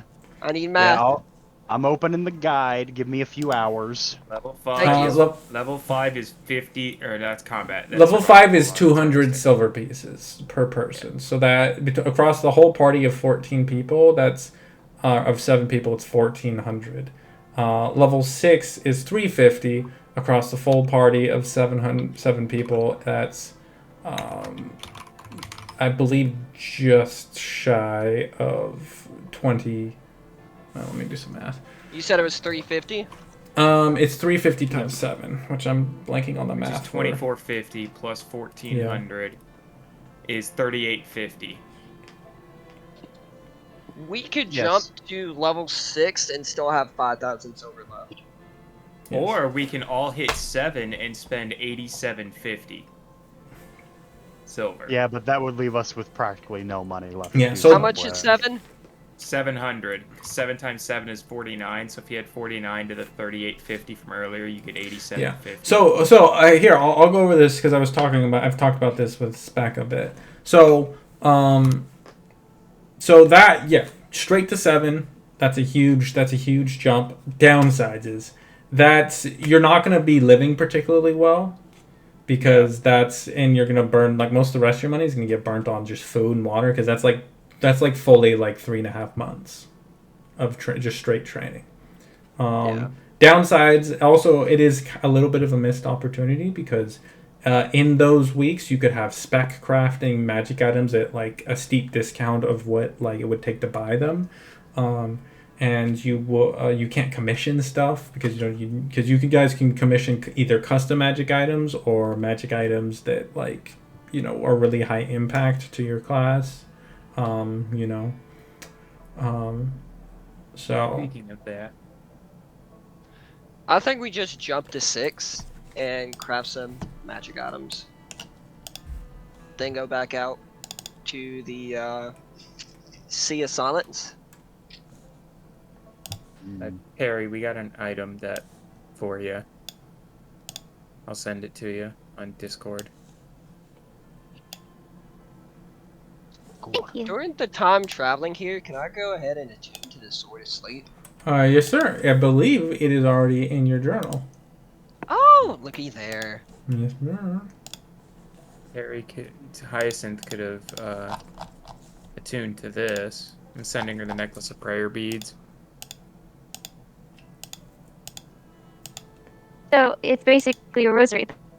Yes. Heck yeah! Thank you. Do you wanna roll for that, Terry? We're only doing the first 2 beats, so no windwalk for you. Let's see. So you roll a d20. Well, here, one sec. Yes, teacher, sorry, I was reading through the... Yeah, you just keep reading it, and Which one you I'll said? walk you. Yeah, no, just keep reading it. I'll walk you through it. Okay. So just let me get this thing figured out real quick. So it's either, I mean, depending on how many beads you roll, we could have either a bunch of blesses, a bunch of cure wounds, and lesser restorations, or an even amount of both. Who knows?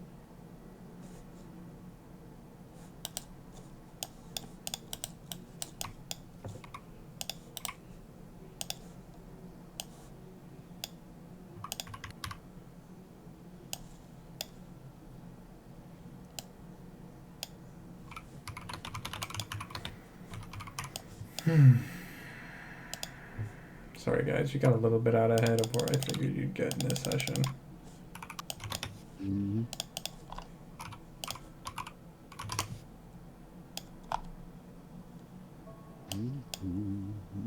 So how did it feel to manage the cart, Mercy?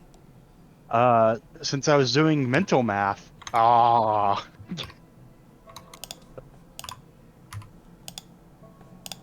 lots of mental math makes brain quicker, but also, oh no, so much mental math.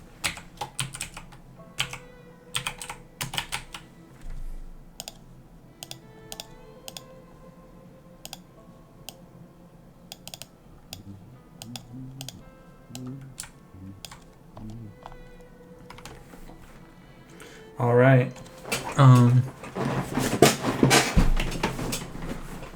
You guys ready? I think we're all still here. Ready? What about the beads with? Oh, beads with Terry. Here, Yeah, let's take care of that real quick. quick. So Terry, first I need you to roll me a d4. Wanna roll high? Okay, 2. Not bad at all. Okay. So this necklace has 4 beads. For the first bead, roll me a For the first bead, roll me a d12. Right? Yeah.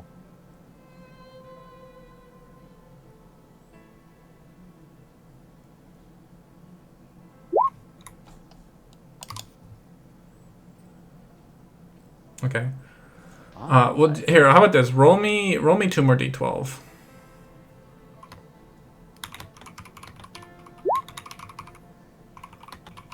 There's a 1. There's a 2. Oh, wow. Okay, well, you have a fuckload, and then I'm gonna make the 4th one a branding smite, so you can big bonk somebody at some point. Okay.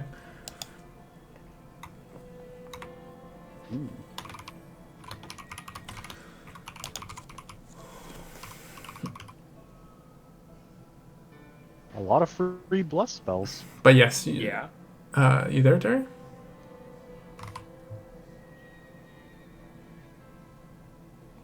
Terry?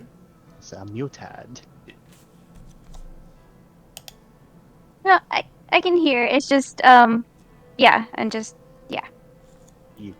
Okay, no, it's fine. So there's 3 blesses and a branding smite that you can cast through that without expending a spell slot, and then you get it back each long rest. Okay. Okay. All right. Oh my god. 3 free blessings every day. Don't forget the branding smite for the big bonker. Yeah. She wants to go in with that skeleton club. I'm gonna grab some water real quick, and then I'll be right back, and we'll get going. Hey, Snorlax. Yes. Just got this package. Should I open it? No. If it's from me, no. It's no. When should I open it? Your wedding. Oh, okay. That's my wedding gift for you guys. Thanks, man. So, you want to open it now, I can't stop you, but... Why is it so fucking heavy? That's why I didn't put it in my suitcase. Because I wouldn't have been able to bring it on the plane, because it would have been too damn heavy. But no, that's your guys' wedding gift, so... Thanks, man. Makes sense that you didn't bring it on the plane with you. Yeah. Are you kidding me? Southwest Airlines would have had a shit fit if I tried to put that in a suitcase. They wouldn't have a shit fit. They would be like, ooh, extra charges. Yeah. Is everybody ready to go? Not quite. I'll be right back. I gotta grab water. Just talking to Fluffy about something.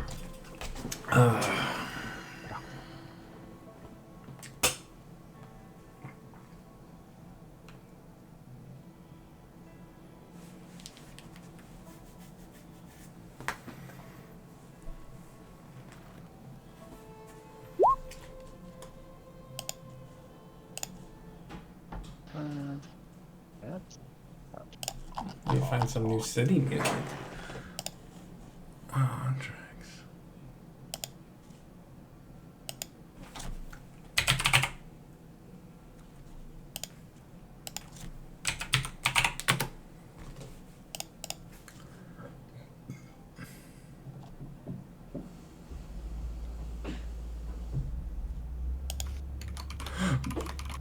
Alright, I'm back. Oh. All right.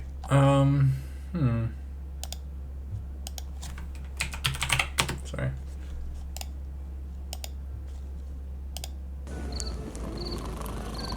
Okay.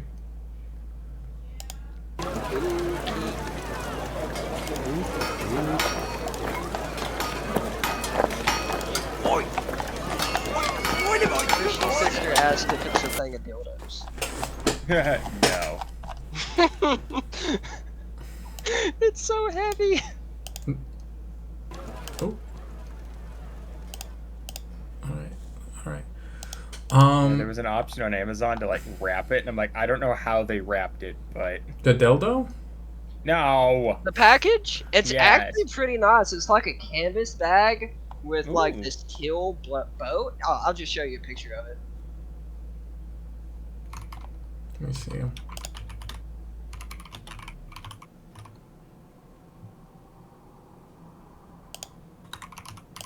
You guys step through this, and it's this strange, sparkling green hallway. I really want to find something else. One sec, sorry guys. It's fine. I'll be nice. It's this strange, sparkling green hallway.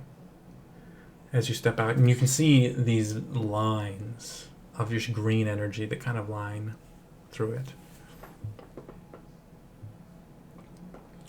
You can see they form almost networks of just like a spider web of infinite lines crisscrossing each other, forming. And for all of you, it's just beautiful. For most of you, it's just beautiful. For Cybin, who's so innately connected to nature, you realize what you're seeing here is a root structure that spans the entire breadth of Solus. A connected system, the world over. And you can for a moment gaze into the underlying structure that forms the nature from which you draw your power.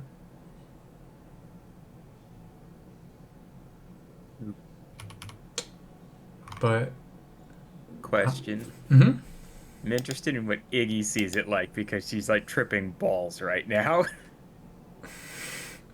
Iggy is. Yeah. Why don't you make me a con save, Iggy? Oh gosh. Okay. Didn't intend for that, but I was just like, she's tripping balls. What's she see? Con. You see rabbits everywhere. But we didn't go to sleep, Simon. What do you mean? The rabbits. They hop over to you and just start like nuzzling you and cuddling up to you, and they're so fucking fluffy. Iggy like picks him up and just like yes, and she's just like holding nothing in her hands. Mm-hmm. Yeah, Simon just sees her holding nothing. Just yeah, they sure are fluffy, Iggy. Look at the pretty rabbits. Puts a gun to the Oh god. Yeah.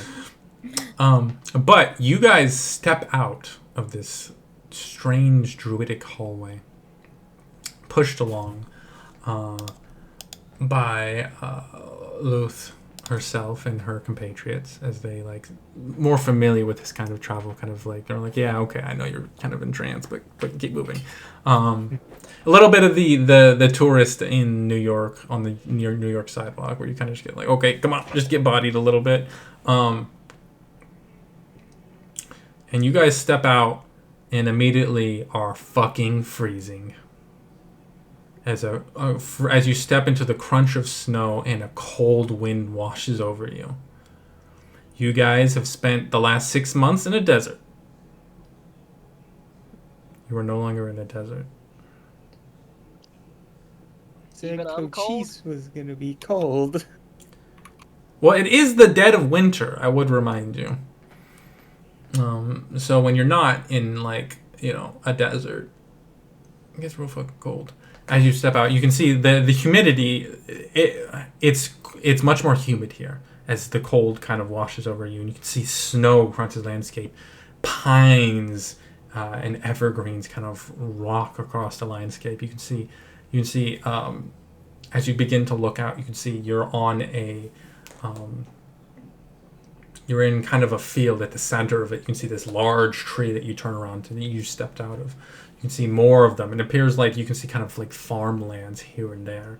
And as you turn, you can see a tall, about 12-foot high stone wall that just begins to form this half circle. Beyond it, you can hear the sounds of city life and the crashing of waves as you appear to be on some kind of cliff overlooking the ocean.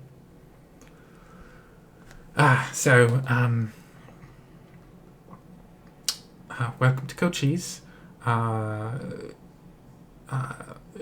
Shall we go to the guild hall? Yeah.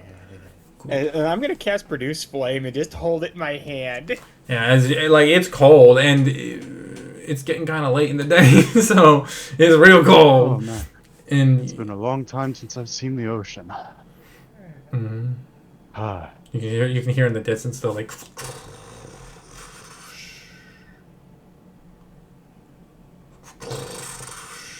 Of like the distant like roar of waves crashing against the shore. This place would be like not. Weirdly though, like you can see the wall, you can't really see the city, and from your best guess, there's like cliffs, so you're a little confused about where the actual city is. City like on the bottom of the cliffside or something? Oh well, you know, we can spare a detour. She kind of looks at the other two, and they give her a nod. We can cut clothes first. I don't know. We're cold. I don't know if anything's open at this hour. But we can spare you a detour through town, so you can kind of get a little bit of an idea about Cochise. Is John cold? Is John cold? Yeah. Yeah, John's cold. Fire resistance gives you protection from heat, not from cold, my friend. Oh, I was saying, like, if he has fiery, like, the fact that he has firearms wouldn't be emitting heat. He can't feel his own heat, but we can feel him. Yeah, so you guys can he's just, our like, furnace. use him as arm warmers. Yeah. Yes, is he a furnace, basically? That's a better question. Suddenly, John, you feel very popular, all of a sudden. What? As everybody kind of crowds around you. Yeah. Rick just laughs at you all in the corner. Fuck you! Yes. Yeah. I feel nothing. When your gears freeze, you'll be sad though. So. It is true. Yeah. But That's why I have this guy, and my little flamethrower drone pops out my back. Oh, God. Just kind of, it like literally just like lightly sprays him with fire, but it just heats up his metal a little bit. But and you pop your own fire to kind of catch up, just kind of stay warm, and that does help, you know. Yeah. Helps with your extremities in many ways. But the light desert clothes you've been wearing are of little help against the hard cold of a even moderate winter.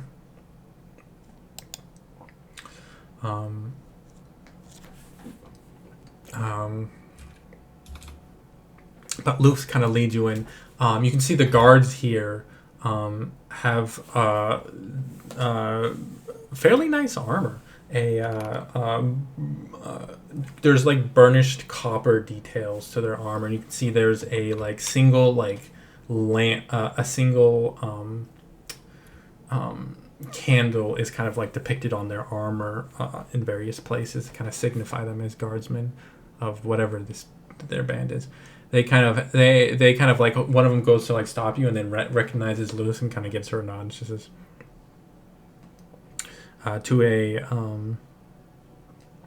to a Leonin man. She says, "Fuck, where is this?" Halt! You have violated the law against scoundrels. Let's say you and your defense. Oh God. She goes, oh, hello. Oh, Van Ross, how is Tamalia? And he goes, oh, well, she came down with a bit of a cold, but we've been keeping her warm of late. If your sister is free, she could swing by perhaps sometime. Yes, well, I could see if I could arrange that. I'm a bit busy at the shelter, of course, this time of the year. Oh, yes, of course, I don't mean to impose. Who are these? He kind of like begins looking you all over. New recruits for the Guildhall. Apparently, they're spoken of quite highly by a former Custodes Gemini. He turns to you. Oh, really?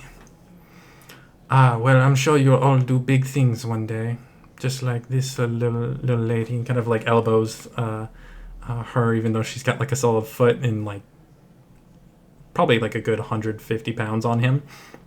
Mm-hmm. You can see she kind of blushes, and she kind of turns towards you and says, well, come on. And she kind of leads you in town. And like as you step to the gate, suddenly this town makes a lot more sense. As you can see, like cliffs kind of like run the edge of this like coastal region. But you can see in this one, there's like it's like 2/3 of a bowl got like ripped out of the it's like a big chunk of this like fell away and formed like 2/3 of a bowl. As you can see, this kind of like roughly rounded kind of area that forms like a most of a like half circle. And you see it kind of like curves and is like in different levels of steepness at different places, but you can see just countless buildings clinging to this. And at the heart of the city, towards the coast, kind of rising up as this massive castle, and cresting the largest tower of this castle is a massive crystal, gleaming and glinting in its like natural faucets. It lets out this big, bright, pale white light that washes over the entire city and cuts through the early evening fog that's being rolling in, functioning as both a beacon to the city, to ships, and a consistent availability of at least a moderate amount of light to the city itself in the evening.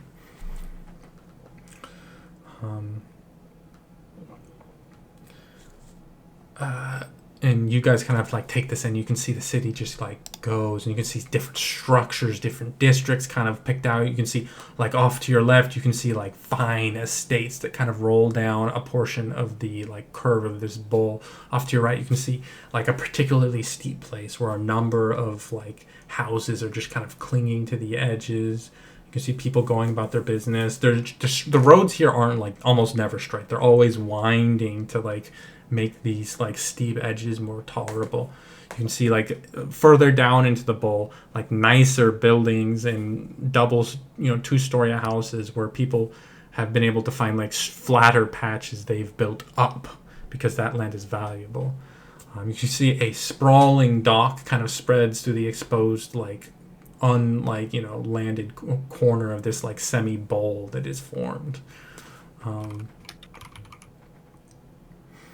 in kind of off to the side, strangely, and again, this land that's obviously been developed like covetously, you can see a large garden at the center of this place. You can see trees and rolling green hills with flowers and some small shrines and structures dotting it.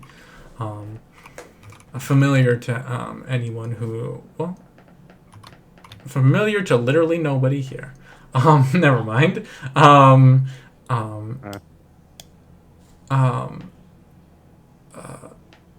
As literally the only native Thessalonian in this party, species-wise, is Simon. Well, actually, technically, Spec is kind of, but his people, he's also like a machine, so kind of occupies a weird place. But I wanted to say his world. Nope.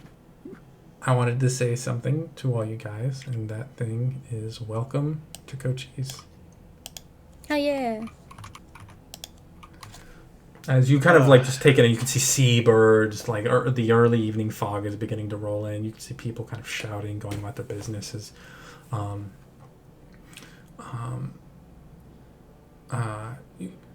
you kind of just take in like the swell of like the like sea of like the smell in the air as it kind of washes over you. You can see Luth kind of turns to you. It's like, if you would this way, and she kind of leads you along a road that kind of like rims the top of this bowl as you guys begin to cut around. Can I wild shape into an animal that would give me like better like protection against cold? Sure, you just turn into like a bear. You scare the shit out of a bunch of people, but it's something you can do.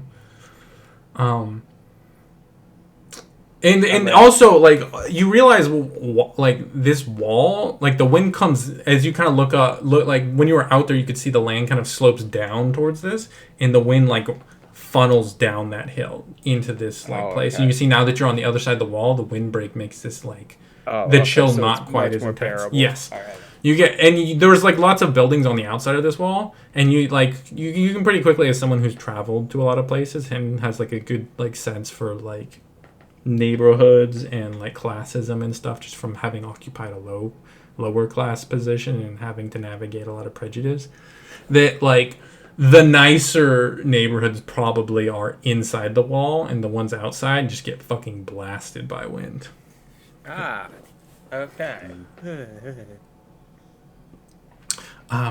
But and she kind of leads you around, and there's like most of these roads down into here are like winding, so people like don't fucking die if they fall, and can like are less steep. You can see the one big exception, and like there's some exceptions as you get down to like the flatter areas of this bowl, because you're really up on the rim where it's like really steep. But there's the one big exception up here is that there's a fairly large road that like runs alongside the wall, which, you know, double purpose of being like the backbone of like upper travel here, because it's kind of like the highway that's easy to get along, but also because it helps with fielding soldiers to defend this wall. But you watch as they push along.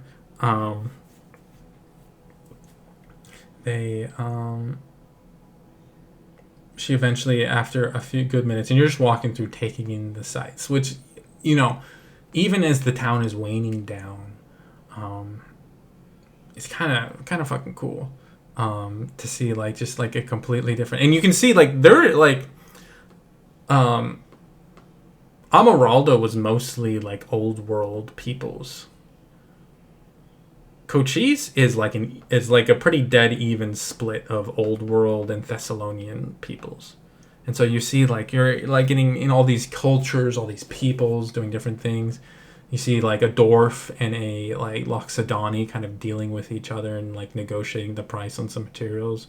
You pass by a a Leonin and a half elf who are like kind of holding hands and walking through the street. Cochise is very much known as one of the more like integrated and accepting of different like peoples of the polises of the Golden Coast. Although we'll see how long that persists with the war in Dunsheik kind of being an incredibly polarizing force. But as you skirt the edge of this, a good half hour, she like kind of nods to you, and you guys actually step back outside of the. I feel like Simon is completely sobered up at this point from the cold. Yeah. As they're walking, Mercy's just noting alleys, looking for like, oh, that's a good hideaway. You can get down there very fast. He's just tracking the city. This is this is a very vertical city, and it's something you pick up on, and it's something you're kind of excited to take advantage of, kind of innately, and also just kind of because of like your training.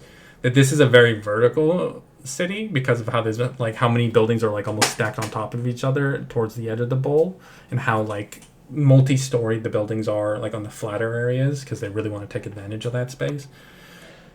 You very quickly get the vibe this is a city you could very much disappear into.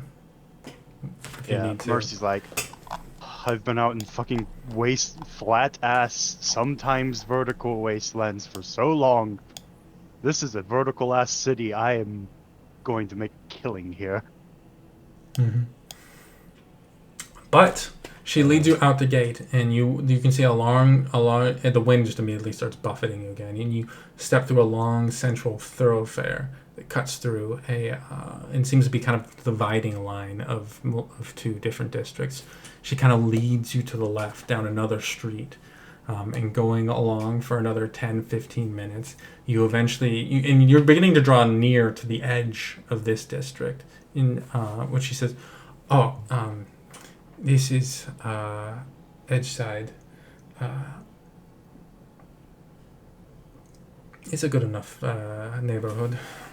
Lots of half-breeds end up here because of the home. But you imagine you'll end up spending a lot of time here. As she kind of steps up, rounding the corner, you see, you recognize this. It's surprisingly familiar, and you kind of realize in this moment that Deedsman guild halls are kind of intentionally designed similarly for whatever. You don't know the origin of this design, but it's it's essentially you ever seen those buildings that are like that look like long ships were turned upside down? Yeah. It's like that essentially, and like your characters have no idea of like the context of that becoming like a thing here, but it very quickly stands out amongst like all the other like structures here. Oh, so the buildings look the same, so you can find them in each city. Simon, like his teeth like chattering. Well, I've never thought about it that much, but you know, and you can see, she kind of the dwarvish woman kind of steps up to her. Hey, look, I got classes coming up in the morning. Do you mind if I take a dip to the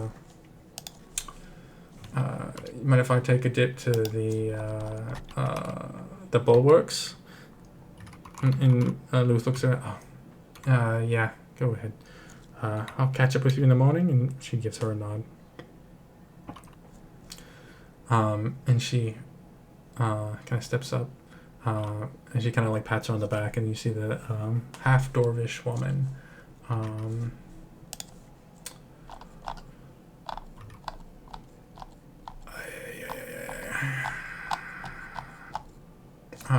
steps off. I mean, the full-blooded. Sorry, I don't know why I said half dwarvish. There'd be a little bit of a like learning curve for me too, as I have to remember all the information I'm giving out. Duella, as the dwarvish one, Duella steps off. You can see she actually has like she actually has kind of a pixie cut, but you can see like a scar runs along one side of her face, and like there leaves like a big like gash where it's just exposed skin on one side.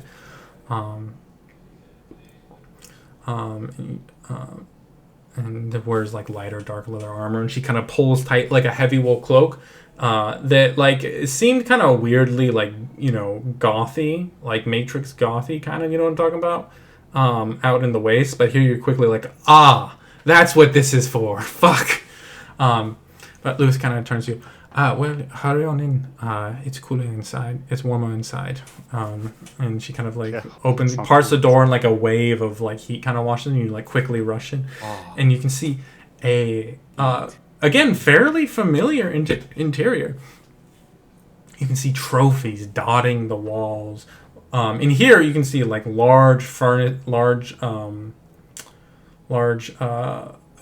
two large fireplaces, one on each side of the room, which are just fully like crackling away with fires. You can see along the left side of the wall corner, you can actually make out that there's like a small bar, and you can see two different groups. One with about 6 people of like mixed species and gender, kind of like turn towards you. Look you up and down, and then kind of just go back to what they're doing. They appear to all be Thessalonians. You kind of turn, and then you see a mixed group of entirely composed of women. All of them with kind of dusky skin and like long kind of curling dark hair, except for one, which is appears to be a dragonborn of some kind. And like as you give them a glance, you realize almost all of them seem to be related. Although like one of them has like dark hair that like curls into smoke. Another has like actual horns. One of them has like ridges of scales along that kind of frame their face, almost like a tiara. And they all kind of like eye you up a little bit. And then kind of like start chattering, and you get the vibe they might be talking about you. Yeah, we're the strangers in town. Yes.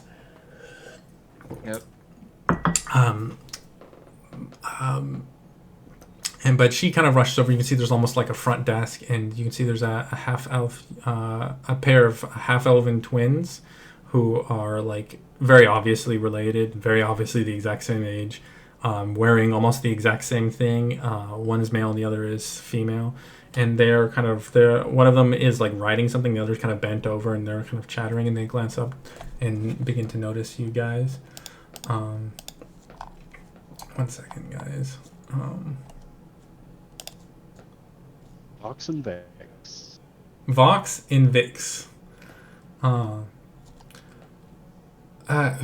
are these people? They are the new arrivals. Well, thank you, Luth. We can take it from here. She goes, and she kind of gives her a nod, and Luth kind of like thing. Mercy just gives Luth a small wave as she walks off. Well, she went for a hug, actually. Oh, well. She's a big hugger. She goes for like the hug. She like hugs with everyone. You guys, someone goes to hug Hopo, and he's like, "No, thank you." Not the hobgoblin, the halfling. Yeah, he's like, "No, thank you." Mercy starts to go for a wave, but gets wrapped in a hug with one arm up. And she literally hugs everybody before she goes. So she gets burned. Do you burn her? Because, like, you decide where your arms go, my man. No, thank you. Okay. And she gives you more of, like, a side hug, so you don't get, like, it's a little easier on you not to, like, burn the fuck out of her. Does the little halfling go for a hug with Iggy? No, he's like, no, thank you. I'm good. No hugs. No hugs. No touch. No touch. Okay. And then he just kind of like walks into the back and disappears. And Luth sees him go, is like, okay, I guess. But best of luck to you all. It's nice meeting some fresh faces.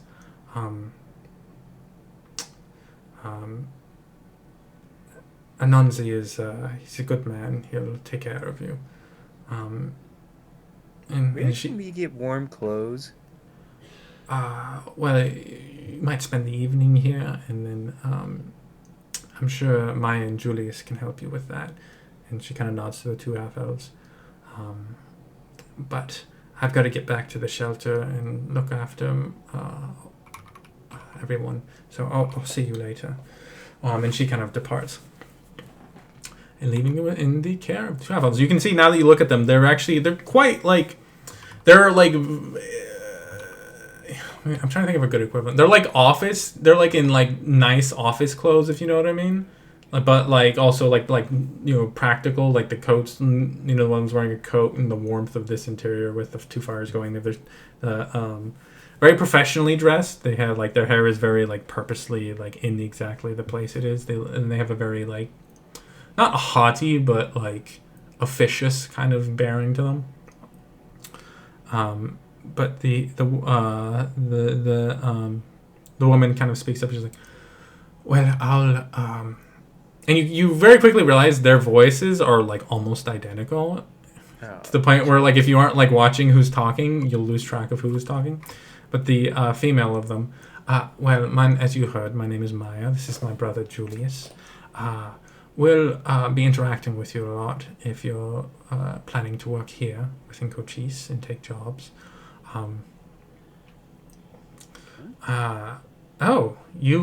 She kind of looks through some paper. You worked with Edward. Yes, he was our instructor for our period out in the wastes. Oh, how is he doing?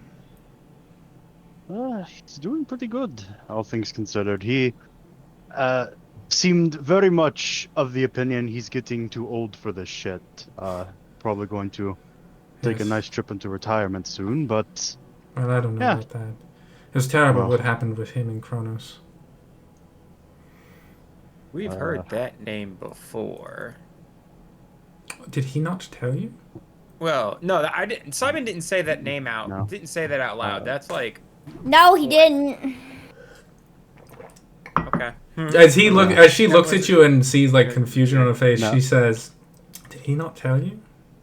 No. No,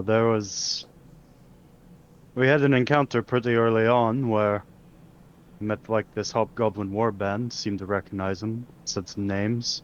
Well, Edward he's a didn't really Custodes seem like Gemini. Yeah, Edward seemed not to really want to talk about it. I can understand that. He had so much taken from him. Well, if he didn't tell you, it's not my story to pass on. Although I'm sure Nunzi could tell you more about it if you're interested. He knew Edward back before. But I have some business to attend to. I'll let my brother take you to Anonzi, if that's okay. And your brother kind of looks up to you and nods. Yes, if you want to come this way. And he kind of like motions to like the stairs that lead up to the second floor of this building. Yes, lead right along. Yeah, going to have to sort out where Fred's going to stay. Because I imagine he's... Oh shit! I forgot about Fred. Yeah, Fred. Yeah. They do have stables here, so like Fred can get out of the way of the heat.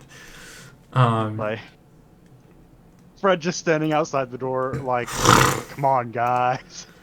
He's like, I was born in a desert, you bitches. I'm not a long-haired donkey. Yeah, I'm a short-haired motherfucker. Yeah, they've got like stables that give like windbreak for him to like kind of be in. And they kind of store your cart through there. As you're led up, as you led up like these stairs, you can see just like like trophies after trophies. You can see you can see like a large skull that like is like anchored and just floating in the air of some like horrible giant crocodile like creature. You can see a pelt of like purples and blues is like hung from the wall. You can see like a mural depicting like a crazy battle with a giant dragon across one wall. You get this like sense of like history and of like tradition that kind of like reverberates throughout this space.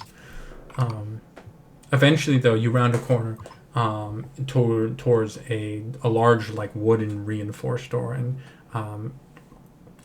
Julius knocks on it. And you hear a voice, "Come in!"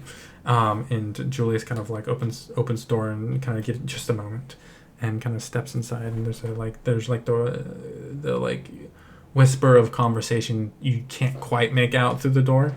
And Julius steps, and then Julius kind of steps out and is, if you would, Anansi can see you in now. Yeah, we'll do. Let's. I open the door. And stepping in, you see a leonin, full mane, male leonin, full mane. You can see like the gold of it is streaked through with grays here and there. You can see he has a pair of spectacles perched on his snout. And unlike like leonins certainly have a reputation as like being aggressive warriors, this is very much a scholar. He's got these robes of like deep blue. He's got like stacks of paper throughout on the like heavy mahogany desk in front of him. You can see countless like bookshelves line the walls of this room with like various books and scrolls and charts spread throughout the room. You can see he kind of like stands up from his chair to greet you, and there's like a creak of like bones. He's like, this is a pretty old leonin, and they aren't a race particularly known for their longevity to begin with. And he stands up to greet you. Hello. My name is Anansi, the Blue. It is always a pleasure to meet new faces. I'm Simon. Yes, I'm also blue. Oh, I see. A joke. Levity is always good. Yes, it's me. You're being trained by Edward, I'm told. Yes, that's us. Yeah. How does he fare? Well, the same thing. He's getting old, but he's still moving good. Yes. Truly a shame what happened to him. Yeah, second time we've heard that today. Still haven't heard it from him, though. He never told you what happened to him? No. It's like I told them up there. He didn't seem too keen about talking about it. He never was a big sharer. Mm. Well, all I will say is he is not as old as he looks. Mm. And he certainly is older than he deserves to be. But, anyways, you should have a letter from Edward for me. Yes, where did I put that? Right in here. Mercy goes digging in his armor for a second, put it as safe as he could be. Did you leave it in pulls the out. cart? No, I didn't leave it in the car. Pretty funny. He's like, oh shit, fucking runs back. Gotta go to the car. Yeah. Alright, here you go. Let me see. He takes it and he kind of unfolds it. He kind of like he pulls it out and there's like two letters and he actually like pulls this one. This one's actually for me. And he kind of will read that one in personal time. Let's see here. Oh. He has good things to say about you. I'd hope so. We worked our fucking ass off. I've never seen him levy this kind of praise for a group of his apprentices. We're awesome. Second statement, same as the first from me. He kind of like folds it, puts it on the table. Well, I think with his recommendations, we will be registering you immediately as deedsman. Oh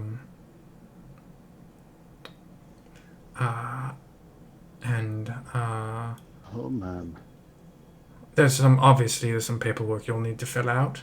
We'll have to select the name of your company. Oh great. As you well know, players panic. As you well know, due to previous issues, Happy Squad. the name of your company is selected at random. Oh yeah, random Oh, name yeah. generator. And then name generator doc. You can change it after a year. Usually, folks will change it to something similar so they can maintain their identity.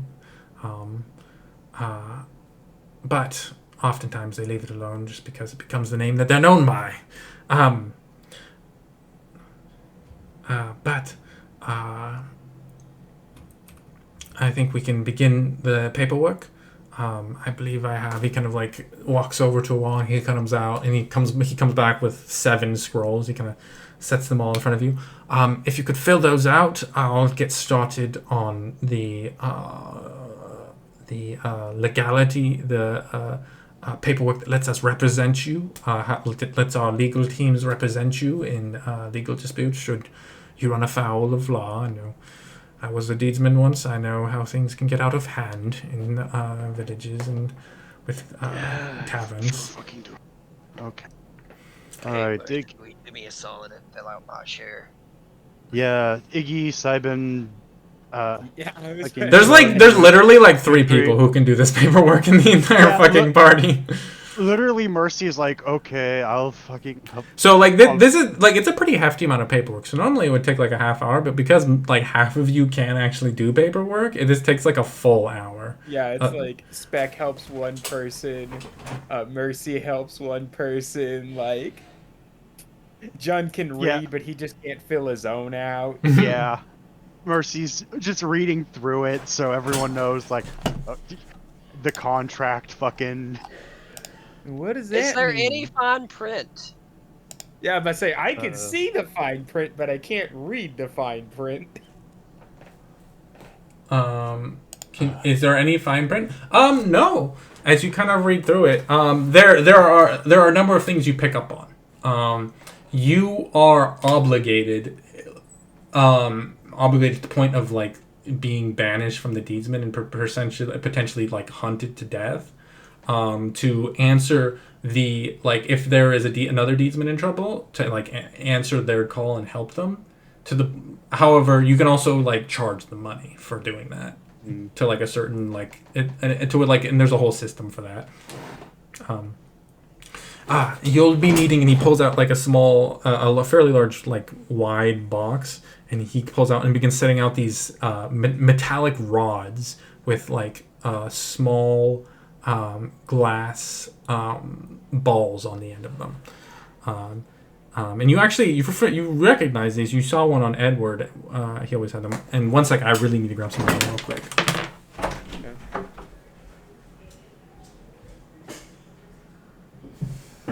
Sorry that half of us can't read. Sorry, I can't fill out paperwork. Giving you those fucking cold gauntlets. Mark my words. Yeah. I don't have arms. I can't read or fill out paperwork. Fucking tungsten pen and, like, a cold glove. Like, we've talked about fun sleeveless stuff. You've got to have gloves, though, because you still have to be able to use your hands. Yeah. But he places these rods in front of you. And those are your deedsman flares. If ever we need to get a hold of you, we can do them through that. And if ever you need to call for help, you can use those to call for assistance from a fellow deedsman. You simply take the metal and you twist it so, and he like kind of pantomimes it, and it will send out a request for aid. One twist, one click, and it'll give you a call to the nearest group of deedsmen, and they'll come to your aid within a few days. 2 clicks, it'll send a larger group. It'll call 3 of the nearest deedsmen to your aid, and they will ideally arrive within a couple hours. 3 clicks is for serious situations, and those will generally send professional teams who do just that, answer these kinds of calls, usually much more powerful than the average deedsman group, and they'll be able to arrive within an hour. Many of them would be able to arrive within less than 15 minutes. 4 clicks will have somebody arrive in less than a minute, usually within several seconds. The person that will arrive will handle whatever it is that you're dealing with. However, should the reason for contacting that person be insufficient, you could be deemed, you could find yourself banished from the deedsman.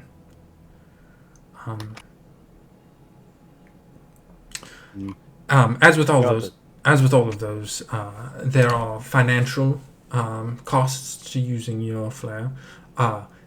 Generally, they are treated by allowing you to split the reward from whatever it is you're facing.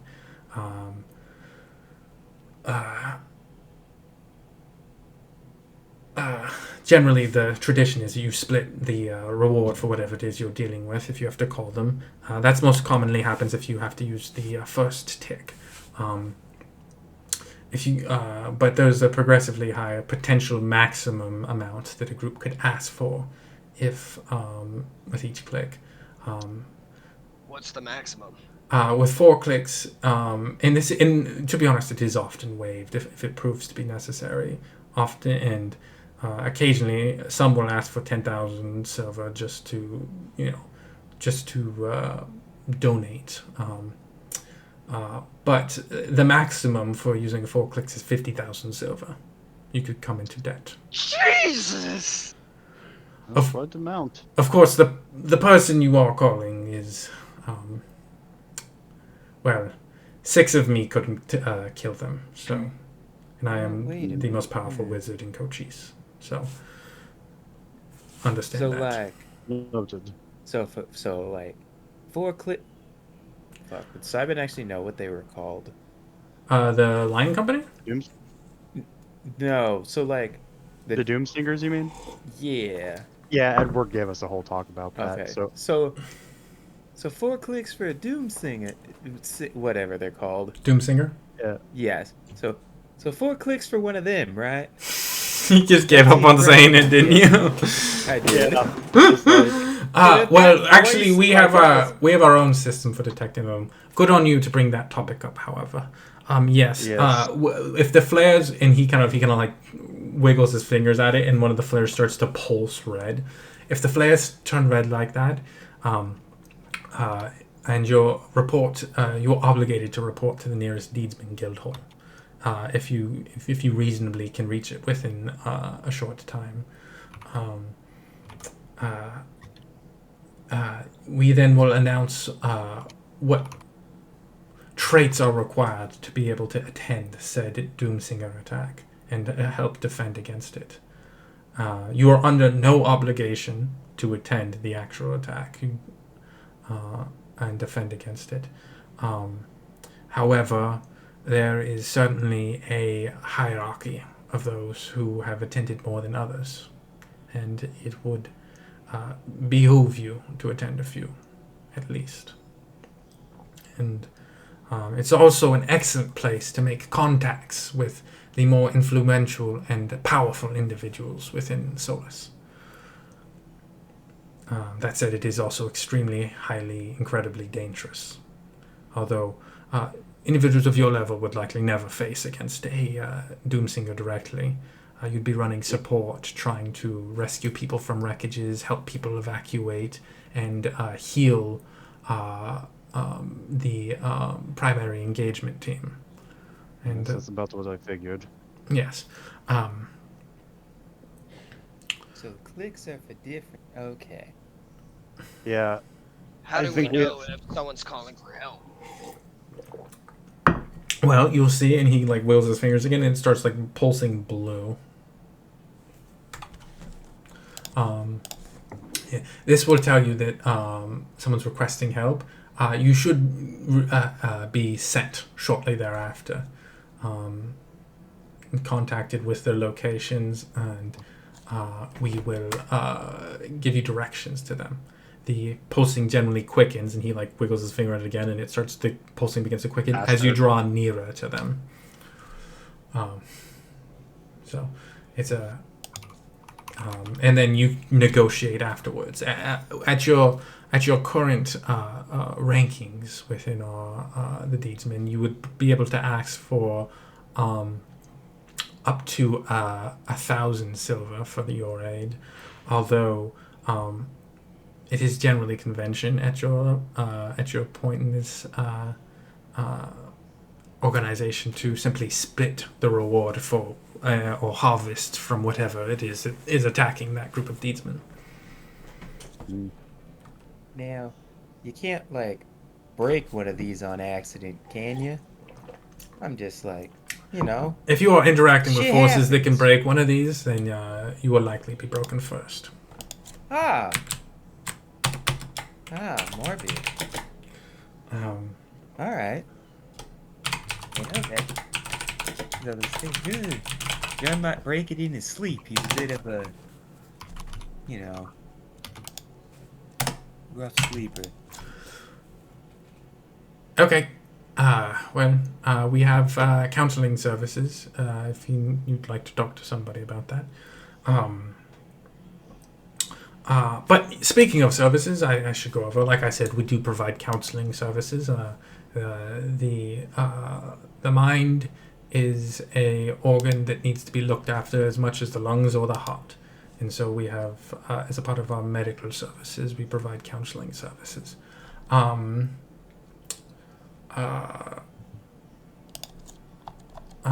We also have our own in-house alchemist. That allows us to provide you with health potions at a premium. We can also provide a decently powerful potions at cost. The guild house provides beds to all those who need them of our organization. We have an in-house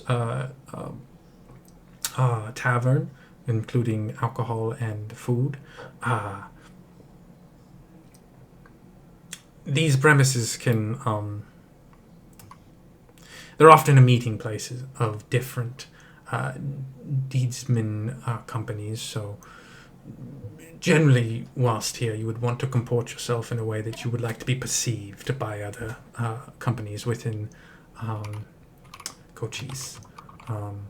We provide magic item purchasing and selling services between all the guild halls.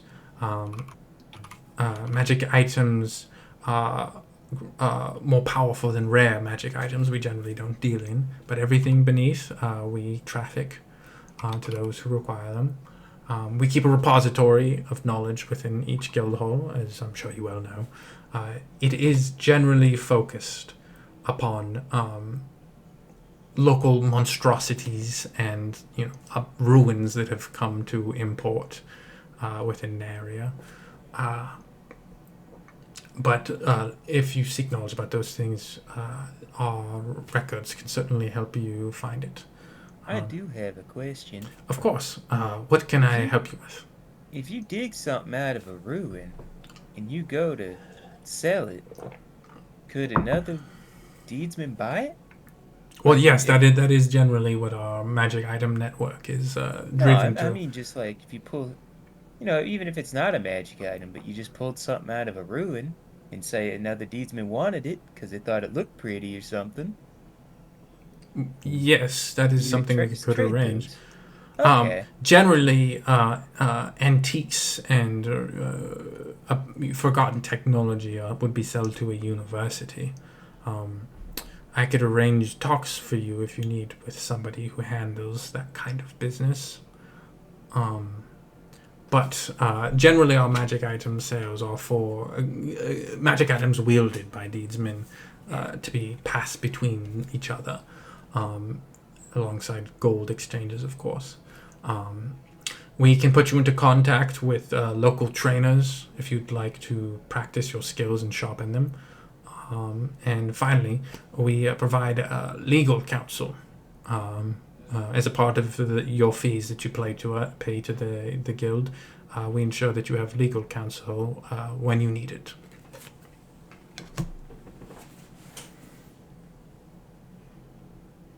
Oh, that all I don't know what that sounds... means, but thank you. Don't worry, I know what that means. That all sounds quite good, and this contract doesn't seem too bad, all things considered. So I'm glad we'll be working with you in the coming times. Then I'm sure. Yes. So, shall we settle the matter of your name? And then you can tell me some about your travels, and I can prepare your heroic chronicle. Oh, what? Oh Lord. Your heroic Heroic. chronicle. Did Edward not brief you on this? No.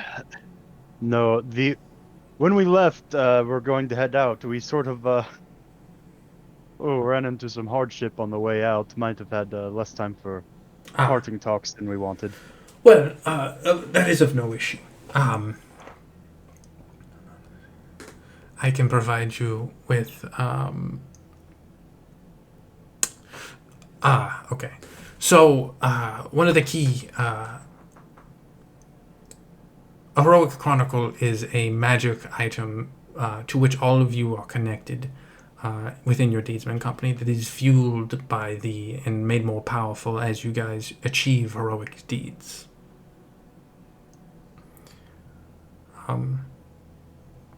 This is one of the keys to the deedsman's success, as it is very low cost to produce a fairly powerful magic item, as it is driven by your own legends. Okay. That said, when you get it, it will be quite weak. However, you look at someone like the Blood Merchants, who are the most powerful deedsmen in working out of Cochise, and theirs is a wildly potent magic item. Wonder how good the Dawn Reavers is. Yeah, that you were saying? sounds okay. No, go ahead. But we will settle the matter of Edward has some suggested rankings for you, and knowing him and his experience, I am prone to accepting them without question. All right. As he kind of he scribbles them down. What's he got for us? Your paperwork. You guys, out of filling your paperwork, you will see it. So let me pull it up real quick. Oh boy. I love paperwork. Apparently John does. I can't read it, so yeah, it's great. John is John. You are a Vanguard 4 Battery 2. Gawain is a Vanguard 3 Radiant 1. Iggy is a Mischief 3 Battery 2. Mercy is a Mischief 2 Vanguard 1 Radiant 1. Hyacinth is a Radiant 4. Cybin is a Radiant 3 Battery 2. And Spec is a Battery 3. Man, we're going to need that shit written down. Yeah. What does this mean? Yeah. Well, it was originally a system that developed to assist individuals in coordinating, despite not knowing each other during Doomsinger attacks. It garnered widespread use after a time amongst the deedsmen to discuss their capabilities and compare, and at times settle disputes. Radiant sounds like Healy stuff. Yes, initially it referred specifically to healing. But then, from as I heard it, a bard started talking, and then it just refers to people who are capable of making their allies more efficacious. Wow. Hmm. Why do some people have multiple things and other people only have one? Well, there are Multiple nicknames, people. informal nicknames for combinations of capabilities, but we tend not to use those in facious capacity. So you tend to get things. I believe the local term for someone like this John, for example, would be called a tumult, as they are prone to causing absolute chaos. But Sup. yes, as you can see, different. These are, of course, what Edward suggested. So. Hmm. All right. Can we increase these ranks? Yes, every 6 months you are allowed to take a go on a mentored job, and you'll be observed, and your rankings will be adjusted in accordance. These are by the way, I realize you have no context, but these are incredibly high for beginners. Most individuals start out with a 1, maybe a 2. Well, given how most of us are looking at 4s and 5s, that is quite impressive.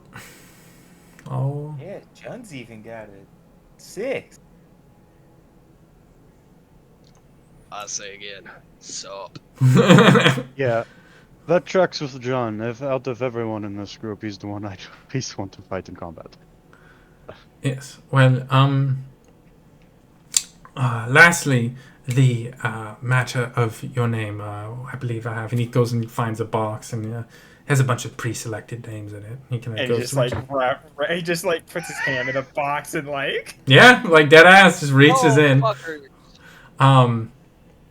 As can I see some of the names in the box, or is it like one of those where like the box is sealed? Like He's got I know he's a scholar, but he's still leaning, so he's actually got pretty thick hands, so you can't really like see. It's pretty like it's like almost like those tissue boxes, is kind of what it looks like, but Yes, like a nice wood, so his hand kind of obscures I was about the to say, opening. yeah, is it like a tissue box? And there you can see there's just like little when he's walking over, you can see there's little slips of paper, and he kind of reaches in to grab one. Just take a step back.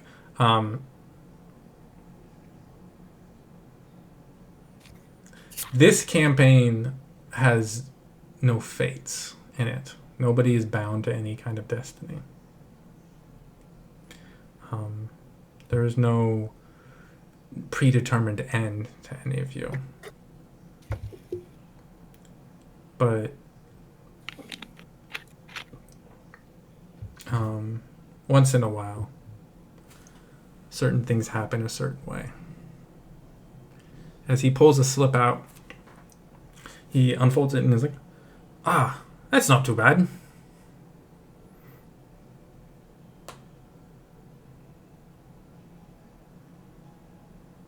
And He takes the paper and kind of spins it around and pushes it in front of you so you can all see it, and you guys kind of all like bend over each other to see it, and it reads The Black Sparrows. Oh. All right. that's Captain to you. Captain Black Sparrow. I'm the only one that gets that reference. Mm-hmm. You sure are. Yeah, I am. All right. But, anyways, the Black Sparrows. All right, kind of like puts that last line on your contracts, and then I believe you all are now officially deedsmen. I'll be crafting your heroic chronicle. Why don't you tell me some stories about your adventures, and we'll settle on one to use as the basis of your heroic chronicle. All right. Well, We run into a bunch of starfalls, gather ancient tech, put together. Okay, train. guys, we're not gonna actually do this. Okay. I want you. Okay, so the Heroic Chronicles basically how this thing works is it develops powers based on like the event, the things you do, and the more heroic, the more powerful the ability, the more like legendary, like killing. Yeah, it's legend. It's a party-wide legend lore. Well, no, it's not like a party-wide well, I mean, kind of, I guess, but like the power. The thing is the magic item that actually empowers you guys as a group. But the powers it develops that it provides to you are based on what you do. So like if let's say you killed let's say you killed Felgonder, the giant red dragon from last campaign, Felgonder the Sun Eater.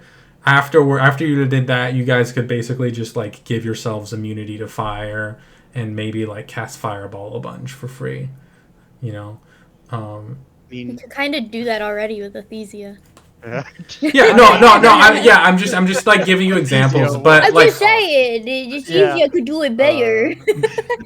But yes, but anyways, essentially, so you guys settle on real quick. I'm gonna go use the restroom. You guys just talk about what story you want to use as the basis, the first basis for this. The basis of our chronicle is absolutely saving the shit out of Almorado, right? Like, there's Definitely. I like, don't see any question about that. That was by far and away our most heroic deed, and one of us fought off fucking 20th level nonsense Soulkir worshipping bastard man. Like,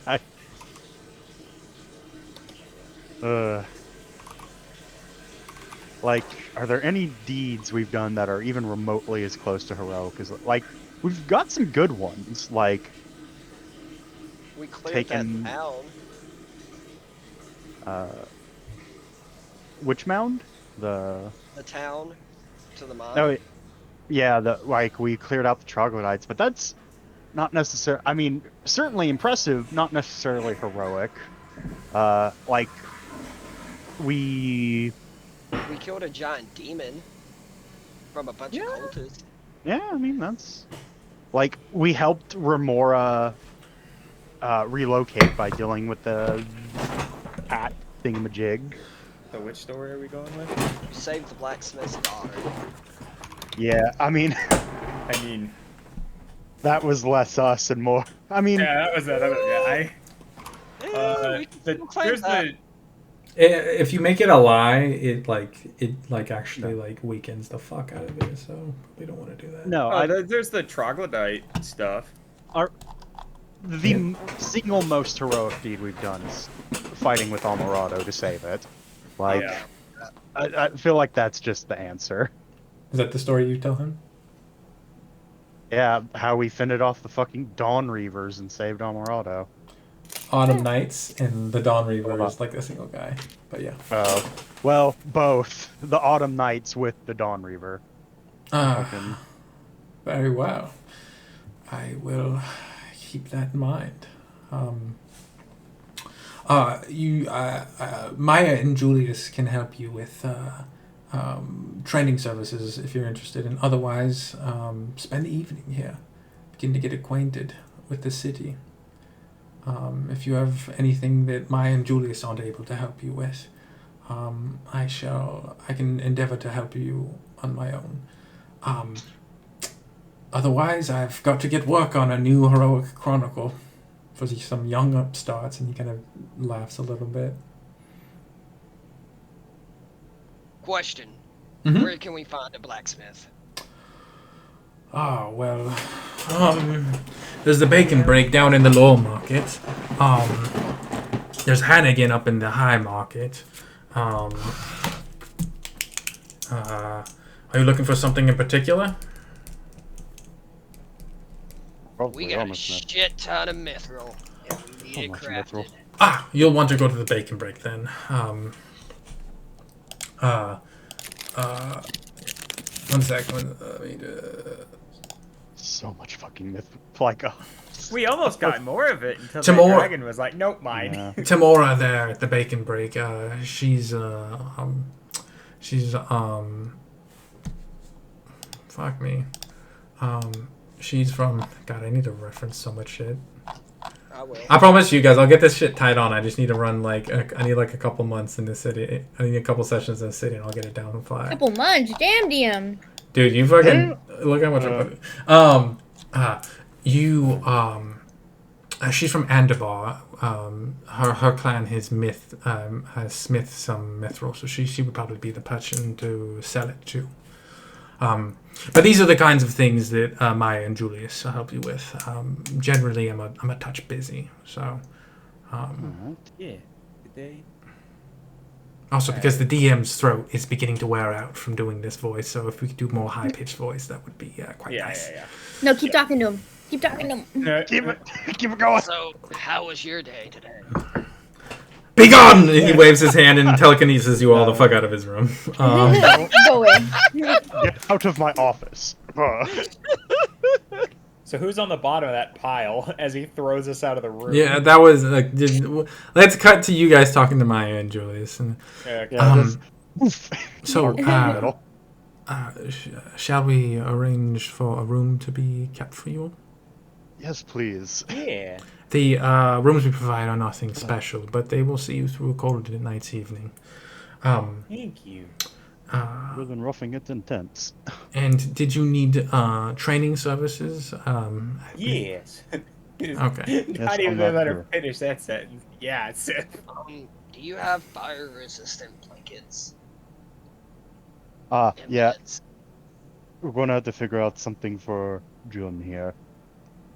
Actually, we can put him in a cell if that works. Actually, we actually do have a fire resist. If that's something you require, we can actually provide that.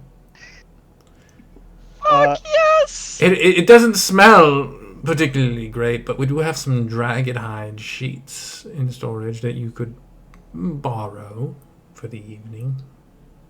Well, the problem is that he's gonna burn through all your sheets if you go and get him, because we're shocked he hasn't burned through his clothes. Yeah, this fire isn't just a special effect of, like, illusion magic. Well, yes, we have seen touched before. There is 2 of them that work for us in the city. So. Okay, so what type of touched are they? Well, one of them retired. She lost her leg, so. But I believe there's Kiernan. He's wind touched last, if I recall correctly. Well, what was his name? Kiernan. Alright, yeah, broken record spell. Kiernan? That's like an actual name. Did you say Kenan or Keonan? Kiernan. Oh, Kiernan. I think it was because of the accent. Kiernan. Kiernan. Oh. You can talk, Terry. Unless your shit's just not working. My bad. No, it's being fucky. Okay, sorry. You're good. Let's see here. Yes, he's with the Hollow Riders.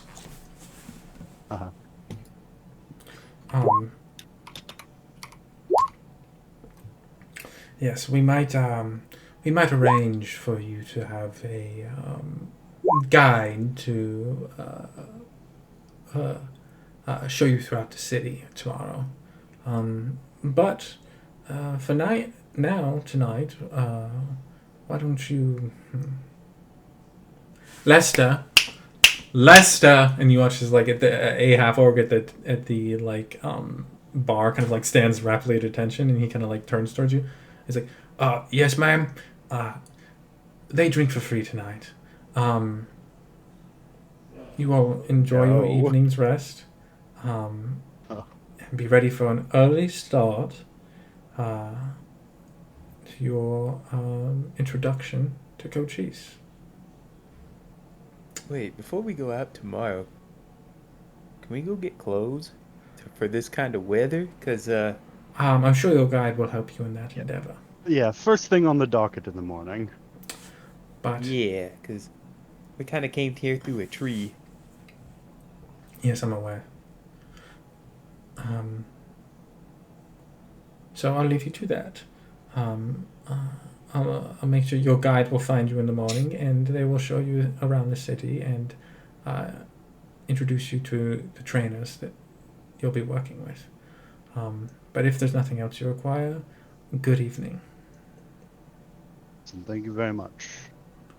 And as you guys settle into an evening of warm drinks, with the cold wind banished outside, that is where we are going to end our session.